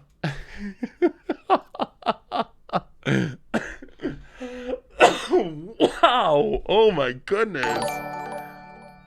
That was brutal. That was brutal. I don't know if it's gonna matter in the long run, but yeah, that was definitely brutal. Wow, and they even tapped the Skrelv. Oh god, so we just get to kill the Adaline? Okay, maybe it will matter in the long run. Alright, kill the Adaline. Jenny Faye holding down the fort. Yeah, our opponent attacking that might actually just let us win. Lose it. What is this? First strike as long as it's your turn? As long as a knight entered the battlefield under your control this turn. We really just want to land. We really just want to land. Well, we can start doing our trick of making cats that are 4/4s, and we don't have to spend mana on them. The synergy is really good. If we get a land for... Ooh. All right, that's a good one. If we get a land for Glissa, then all of a sudden we're actually in business. We have a new donation from Lucid. $3 donation. In my opinion, Seth, keep lawns is nothing but grass isn't healthy for the environment. But if you want, you could grow food in your lawn. Lawns are evil social construct made by man. Is a stash class stash in class signifiers. I like the way you think, Lucid. And it's not just that I don't want to buy a lawnmower. I mean, it might be a little bit that I don't want to buy a lawnmower, but I would like to subscribe to your newsletter. I'm actually, I mean, so I think where I would probably land actually is like the back. There's like trees and stuff. I think I could just let that go, and then maybe I get some sort of just like. Maybe I just get some sort of like push mower or something that I can do like around the, you know, like the mailbox and where people need to go around the front or something. Maybe that's like a middle ground. Goats is actually a brilliant idea. And then I heard there's, you know what I heard? I need to know. I was reading, so I stopped at over last weekend over Easter. I went to my mother's house. She had a chicken magazine. I didn't even know that chicken magazines were a thing. Like, I had no idea there were actual magazines dedicated to chickens. But she had a chicken magazine. So I was absentmindedly just kind of browsing through this chicken magazine. And I learned that there is big money in emu eggs. Apparently, a single emu egg sells for $50. It's $50. So now I kind of want to get emus as a side hustle and just let them run in my lawn and then sell the eggs. But apparently, and this is the part that really got me, the article I was reading, the guy was going on about how like emu eggs are so valuable, but then he went into this big thing about how fake emu eggs are like a big problem in the emu community. So you got to be very careful, because if you go to buy a $50 emu egg, it could be a scam. It could be a scam. You could be getting. And I was like, how do you scam an emu? What do you? It hatches and it's a duck? Like what is? What is the scam? How do you scam someone? Like it's just the wrong fowl when it is born. But yeah, that was very interesting. So now I kind of want to get into the emu racket. Yeah, how do you counterfeit an emu egg? And we won a Magic game. I'm sorry, I was distracted by $50 emu eggs.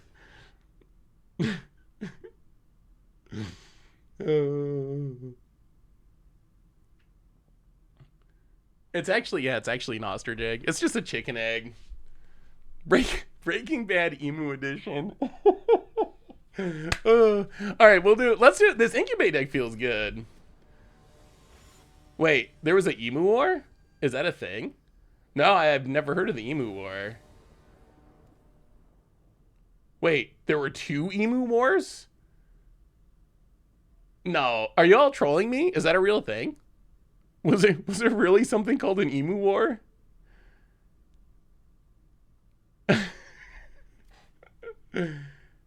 No, y'all are trolling. Y'all are trolling. Emu war. Wait, can I? Chat's going so fast I can't even pull it up. All right, let's see what. No, my God, it is a real thing. Known as the Great Emu. The Emu War, also known as the Great Emu War, was a nuisance wildlife management undertaken in Australia in the late part of 1932 to address public concerns over the number of emus destroying crops. The unsuccessful attempts to curb the population. Wait, no. They had a emu war and the emus won?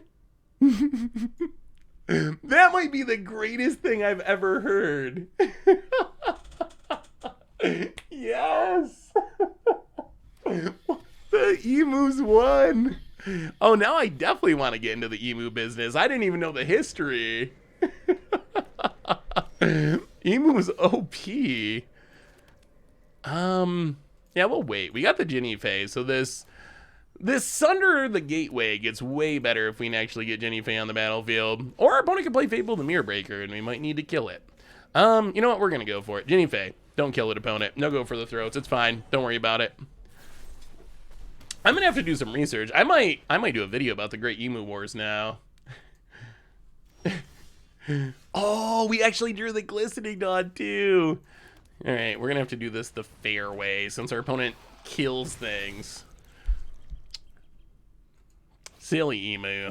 Opponent Fable of the Meow. Oh my God, we drew another one. We drew another one. Ginny Fae. And Sunder the Gateway. And blow up your Fable the Mirror Breaker. Make a 2/2 Incubate. Just kidding. How about a 4/4 Hasty Cat? How about Smash Your Face? And this deck might be real. This deck might actually be real. They're making a movie on the Emu War with John Cleese, Monty Franklin, and Rob Snyder. I honestly don't know if you're kidding. That sounds like a movie Adam Sandler would make. Like him and his friends that are in every movie go down to Australia, makes the same jokes that they've made for the last 20 years, hang out, have a good time for a couple of months, and then next thing you know, oh, here it is. This is what we've been waiting for. This is the synergy. This is the synergy.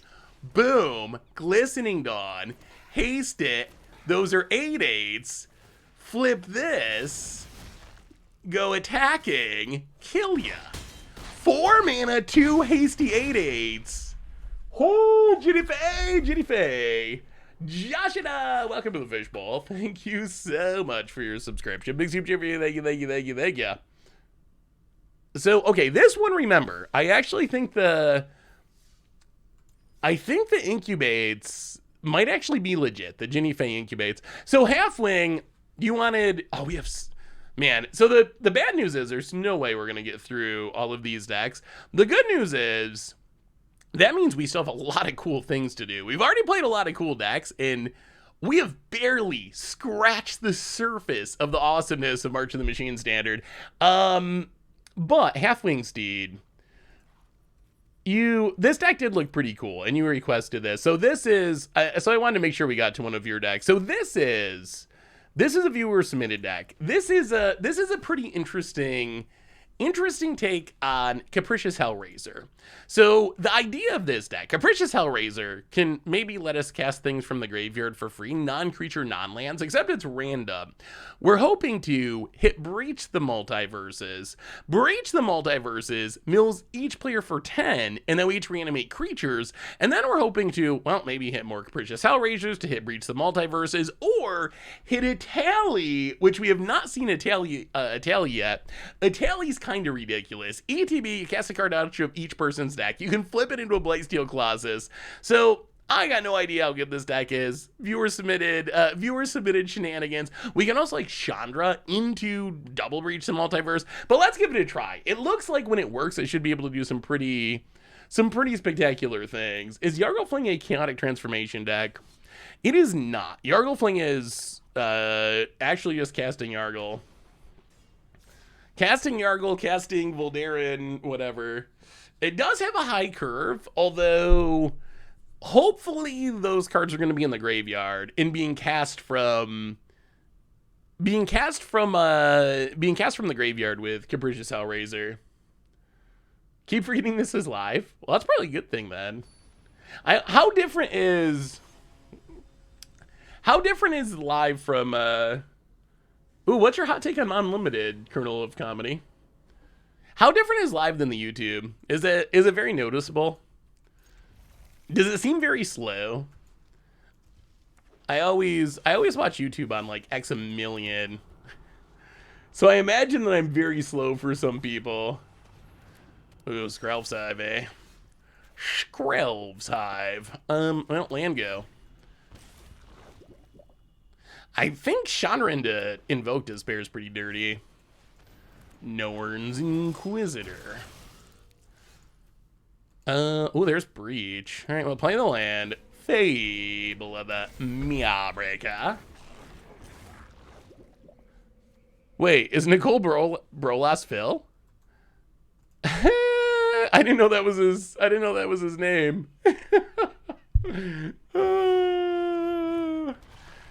About it. Shit, wait, Phil. Really? Really? Really? Really, really, really? So that's how it's gonna be, eh? Well, we'll die to Shieldred.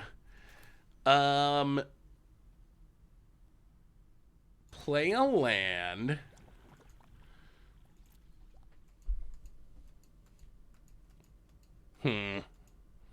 So we could attack Invoke, but then our opponent sacks, what, a token and a Skrelv's Hive? I guess we just keep playing Fables. Just keep playing Fables and dying to Shieldreds. The standard way. Yeah, just like the good old days. Does Phil stream? I don't believe Phil streams at all. Phil's more of a scripted kind of guy. I haven't even, I've mentioned to Phil before, like, what about just like non-scripted, doing a non-scripted video, like just kind of like have a cool deck and just sit down and play it for a while. And that's just not Phil's style. Phil doesn't really enjoy that style of content. Oh boy, this Chandra might actually be absurd here. So how do we do this? Invoke Despair. Black Cleave Cliffs. Actually, no. We should discard nothing, right? Because we're going to get drained. Okay, decline. So we have to go to combat. We need to get in to make the treasure. Wow, Chandra the Beacon of Hope. This is yeah, Krim is on his way to Richmond. So there might not be any crim streaming this early access day. All right, we'll take it. I think this is like the story of March of the Machines. Opponent, multiple Phyrexian Praetors. Chandra hopes Beacon comes down.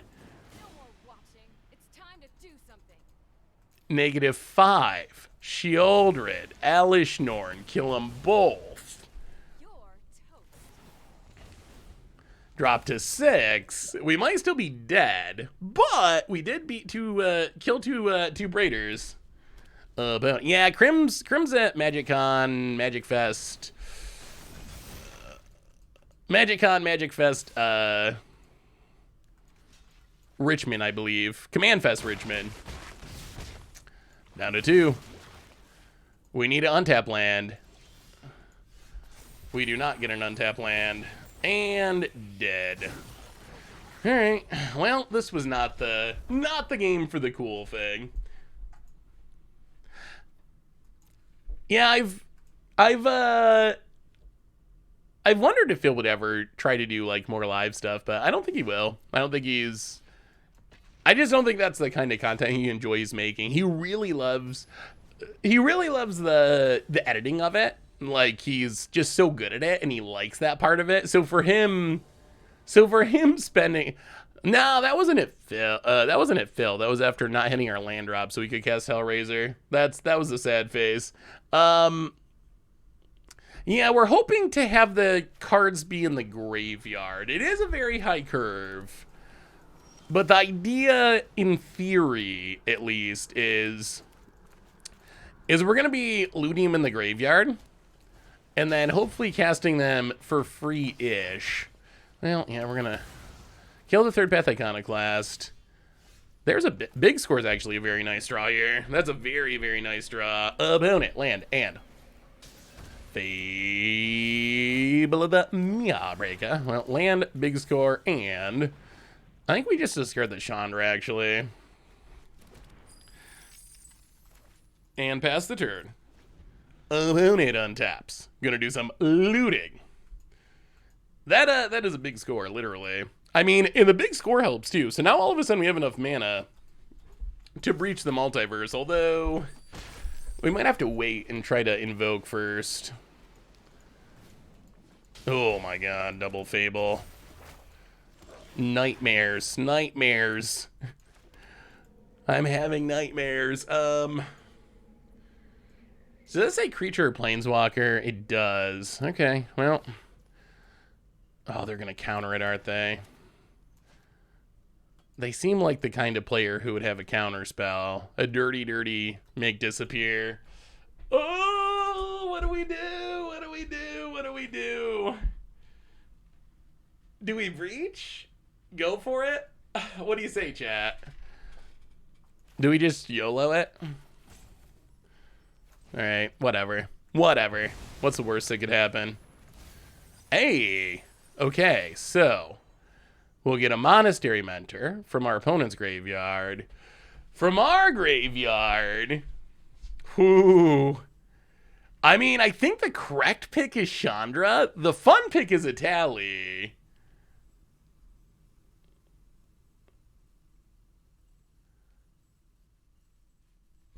Hellraiser could let us spin again. That's the hope we get lucky pick. It could also just whiff.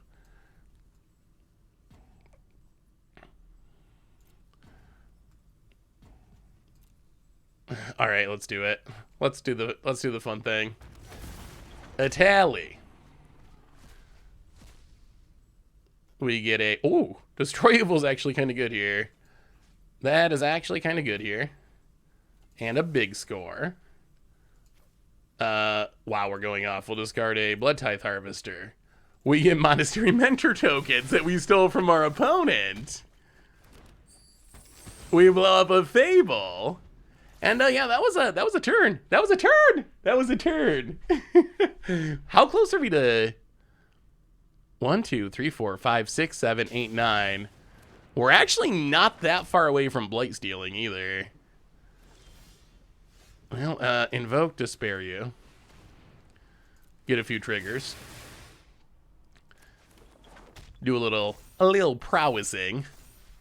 Opponent got a sack. Why not Fable at 1?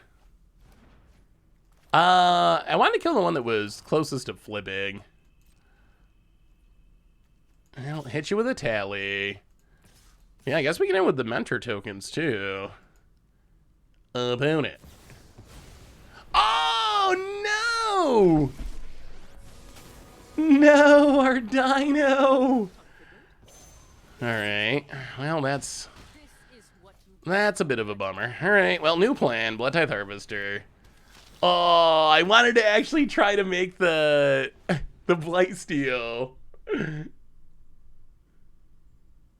Yeah, I thought we were actually going to be able to flip it, too. We were close. I guess we could have not attacked, although the thing is, even the indestructible side still gets Wandering Emperor, so better now than after we spent 9 mana and 2 life turning into Blightsteel. That would have been, oh my goodness, that would have been the blowout. Opponent ticking up on their dork. I mean, we should still have a pretty good turn. Ooh, Invasion and New Phyrexia. Spicy. Yup. About it. Goes to combat. Goes attacking, makes a treasure. Well, we will chump block. About it. Our opponent's mentor's been pretty good. Well, okay. Invoke to spare you. Get some triggers. This deck seems really sweet when it goes off. Wow. Stoke the Flames the Harvester. Okay.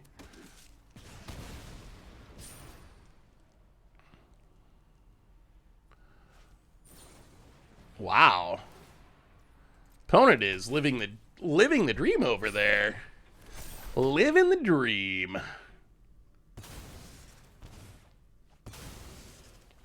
Well, we kill some stuff. We play the land.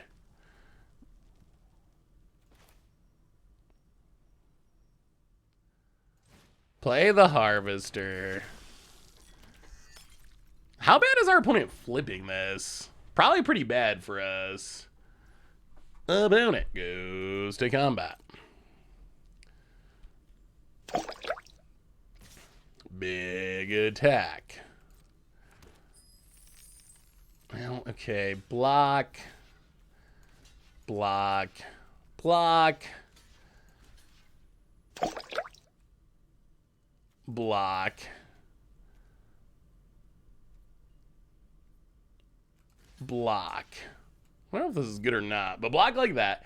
Melikiru in Carolina goes. Welcome to the Fishbowl. Thank you so much for your subscription. Big soup cheer for you. Thank you, thank you, thank you. Bunch of stuff dies. Opponent plays a land. Even more third path Iconoclast. And Baral and carries that. All right, opponents finally run out of spells. We need something big. Well, I guess that is something big. A tally. Oh, okay. Fable of the Mirror Breaker and Breach the Multiverse. Yes. Okay. That is something big. We spin. We will take... Ooh.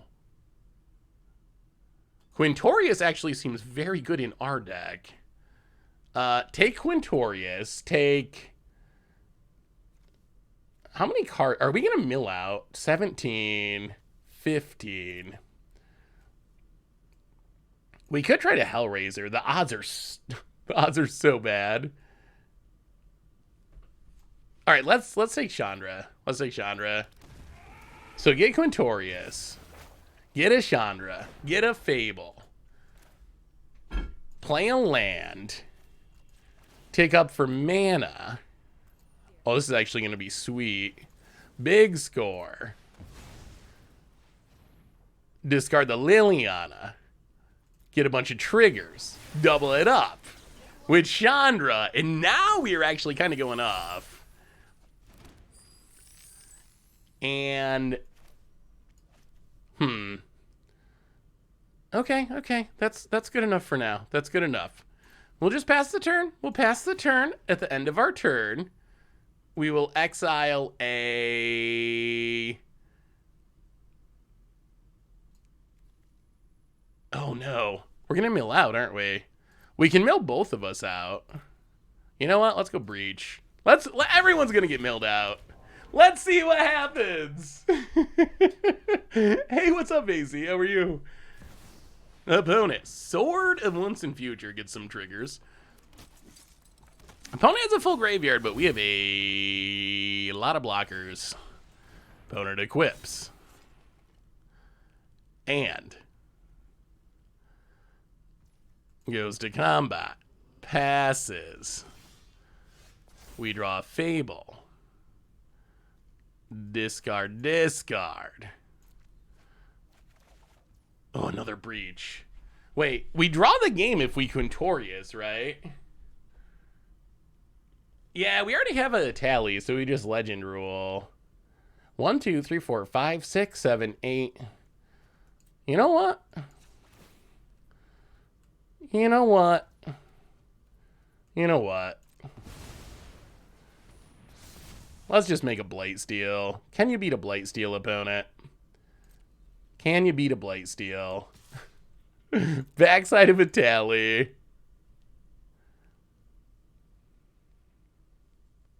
Yeah, I guess our opponent would draw first, right? As long as we don't do anything. But wow, they're going to take it. Whoa! I don't know if they read that. Whoa, Blightsteel to the face. Blightsteel to the face. It actually worked. The Blightsteel actually worked. I was not actually expecting that. Yeah, I think our opponent just, they were done. So halfling, this deck seems really fun.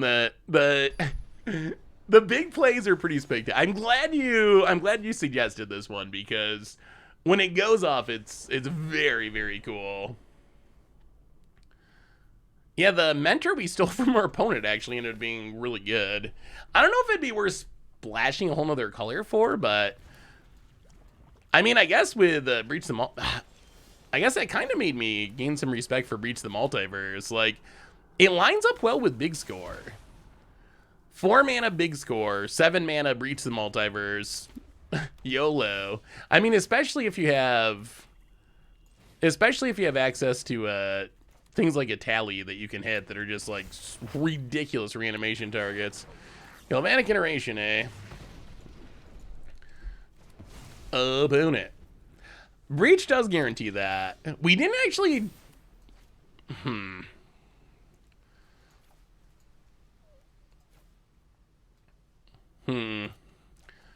We didn't actually take advantage of it that game, although...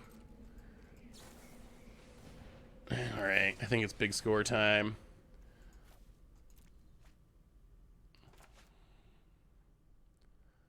Opponent. Are you actually the kind of person who would play a Spell Pierce? Wow. Okay, I mean, the cards would have been nice, but we really wanted the treasures anyway, so I guess, wow, an offer you can't refuse. So I guess we accept that. About it. Passes.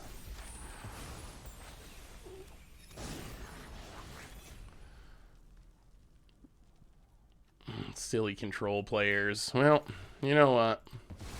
We're just gonna do it. A tally. Thank you for the... Oh my goodness, thank you for the treasures. What do we hit? Okay, Fable and Blood Tithe Harvester. That's fine. Man, a tally's ridiculous, isn't it? A tally is kind of actually pretty ridiculous. All right, opponent. Can you beat an tally? Galvanic Iteration into... Wow, Moment of Truth. Double up that Anticipate. Double it up. A tally found in a Rakdos starter pack. A tally might actually be... Wow, opponent's early scoop. Boo. Banned. Banned. Reported. Have you seen a tally and Displacer getting combo before? I haven't... So I've heard of it, and it makes sense, but I haven't actually seen it go off. But in theory, you play all of everyone's decks, right? if you get it set up. It reminds me a little bit of Nira combo, except Nero and Displacer Kitten, except you can actually play other cards in your deck, which is nice. Nira, if you try doing Commander, has a very big restriction that you can't play any other creatures, which is tough. But this one you just, I mean, if you get them both going, maybe we can do it in Historic. Is Atali better than Atraxa? I think it's closer than people realize. I mean, the big upside for Atraxa, so Atraxa gets more stuff, and it has a better body. Like, being a big lifelinker is actually, like, pretty relevant. Atali, on the other hand, it gives you 2 things for free. And as we saw, like, if you can flip it, the backside is actually kind of game-ending. Have we done the Loam deck yet? We haven't. Well, yeah, let's... So this is probably like a Phyrexian Sacrifice deck. Yeah, I mean, I'm definitely hyped for Loam, so we definitely will get to it at some point. Whether or not we get to it tonight, that I'm not 100% sure. Opponent. Trigger, menace, attacks, sure. Well, play a land. Cut down the Grafted Butcher.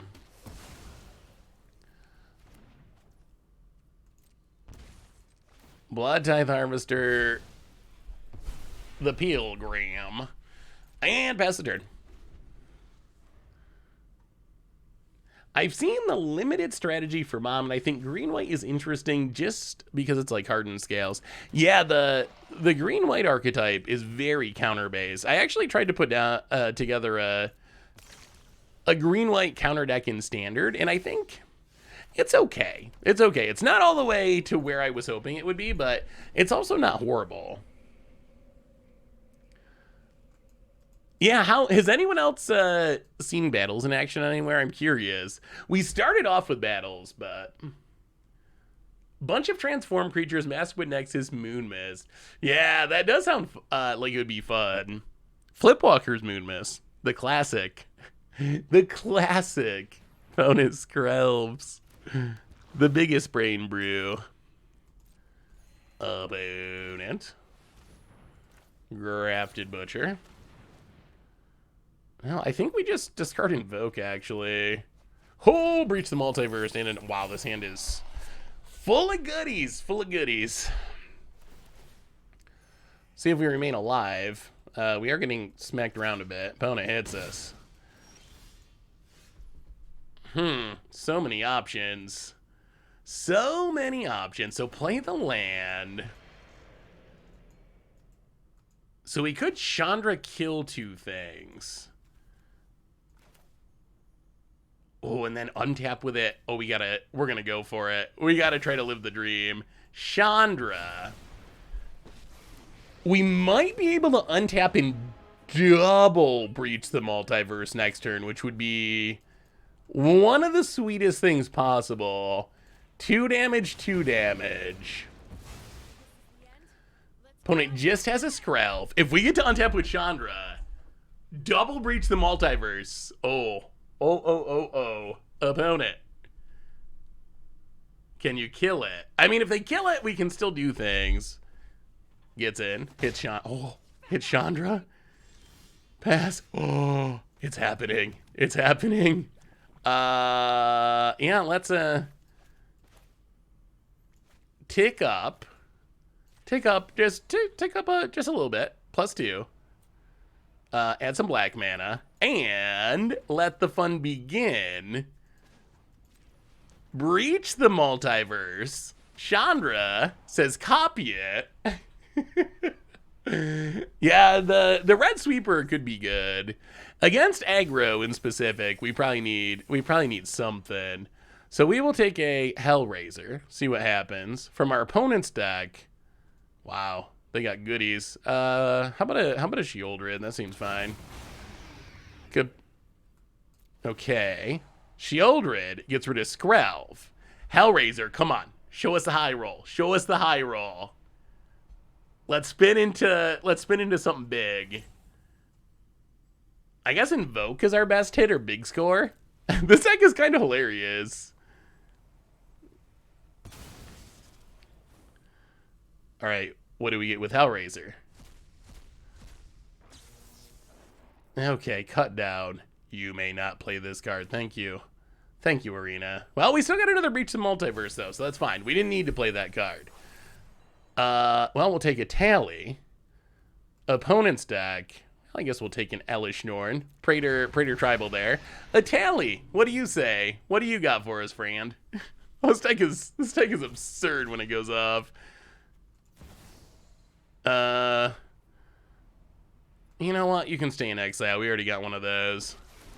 That was a good turn. That was a pretty good Magic the Gathering turn, I think. That was a pretty good Magic the Gathering turn. Yeah, deck when it goes off, it is super sweet. Well done, Halfwing Steed. Well done. Definitely does some very explosive things. Oh no, did my webcam freeze? Oh no, you might need to refresh, Bobo. It looks like it's still working on my end. Yeah, that was maybe our turn of the day. That might be our biggest turn of the day. 2 Praetors, a Tally, Capricious Hellraiser, Chandra, another Italian hand, like we even need it. Oh, and we can flip Elishnorn if we want to, can't we? And we can flip everything. We can flip it all. Well, I guess we need to win now. Wait, how much mana do we have? 1, 2, 3, 4, 5, 6, 7, 8. Oh, wait. Haha. Haha. Chandra. I forgot. Makes mana. And. End 'em. Here comes the Blightsteel Colossus.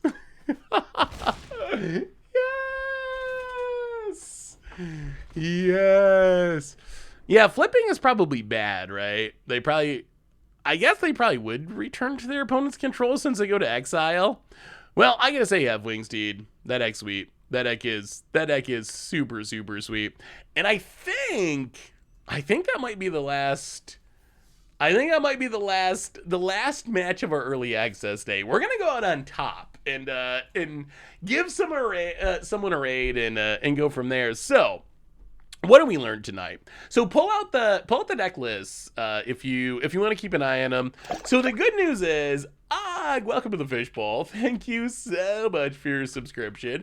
Big super cheer for you. Thank you. The good news is, I mean, we got to see some cool things. We flung Yargles and won with it. We hit his sugu 20 damage combo and won with it. We just had the most absurd turns with Hellraiser. We got to see Jenny Faye going off. So we got to see a lot of awesome stuff. But the other bit of good news is we still have a ton to go. Like, we got through 6 decks, 7 decks. There's like so many decks that we still need to play. There's Quintorius, there's more Jenny Faye, there's Standard Assault Loam, there's Enchantress, there's Mill, there's Blue-White Tokens, there's Legends, there are more battles. So make sure to come back on Tuesday. Tuesday's release day, so we'll be back on Tuesday to have some more fun. The vid will be on the YouTube, the VOD will be on the YouTube tomorrow, on the replay YouTube. Also, there'll be a ton of stuff coming up on the normal YouTube. I got some stuff recorded for that as well. And one more reminder that our sponsor, right, is Card Kingdom. And if you need some magical cards, you can get them over at cardkingdom.com/MTGGoldfish. We didn't get to Gruul battles. We played Jund battles, which was a little extreme on the battlefront. It was no creatures, all battles. And it was fun, but not super competitive. But we haven't got to Gruul yet. So on that note, everyone, y'all are awesome and amazing. Are we going to get Crim later tonight? I don't think this early access day, because he is traveling to Command Fest Richmond. So I think he's like actually in the air or something right now, going to the Command Fest. So I don't think he's going to be streaming at all during this early access. But I'm going to send you over on a raid to someone else. So you'll have more Magic to watch. And y'all are awesome. I appreciate y'all. Thank you so much for being awesome. I love you. Thanks for hanging out. And I'll see you Tuesday for release day. In the meantime, check out the YouTube for more stuff. So thanks for watching, everyone. Hope you enjoyed it. And I will talk to you soon.